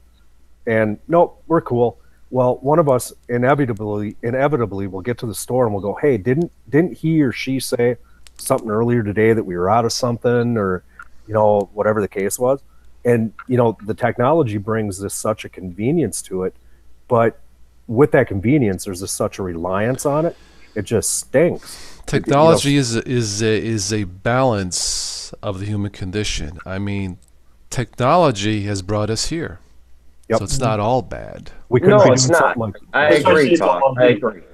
I agree with when you have an imbalance, the yin and yang, you know, like if all you do is eat, and don't get out of the chair to walk, or if all you do is, you know, exercise and don't eat, again, there's an imbalance. So, yes, I agree. That's what it comes down to. I mean, I call this chat tonight, I call this All Things Google. Maybe it should be All Things Human, and then Google, you know. Well, I thank you for having me on again, Todd. It's so appreciated. Always a pleasure. You know, yeah, I'm going to end the stream now, but we could stay on a little bit later if you want to chat in private. All together is fine. But I just want to tell the folks in the chat it's been fun, always is, and I'll probably be on again next Friday night in certain times during the week. I know that I still get comments. Some of you, gee, you missed me in this and that. It's just the time zones, but hopefully when I do these at random times, like during the day, like this weekend, I might do something in the morning to try and catch someone who wants to jump in on the chat or whatever. You know, maybe Sunday morning. You know, we'll see. But yeah, to everybody out there, thank you. It's been over 8 years I've been doing this, and you know, I will end it with this. I didn't know what I had with the channel. Started off as a hobby, out of curiosity. I didn't know what I had till years later, sometime later, I posted something, a tutorial or something, and somebody wrote, God bless you, this is exactly what I was looking for. So to that person, thank you. I helped someone, whatever it was. It may have been simple to me, but it was something to that person. So, right. And I will end it with that. So on behalf of myself and everybody here on this crew for this evening, everybody in chat, thank you. And we'll catch you sometime later on. Thanks Don't for forget, the best OS is you. Yes, thank you. Okay. Thank you, Joe, Tom, Tim, and Todd.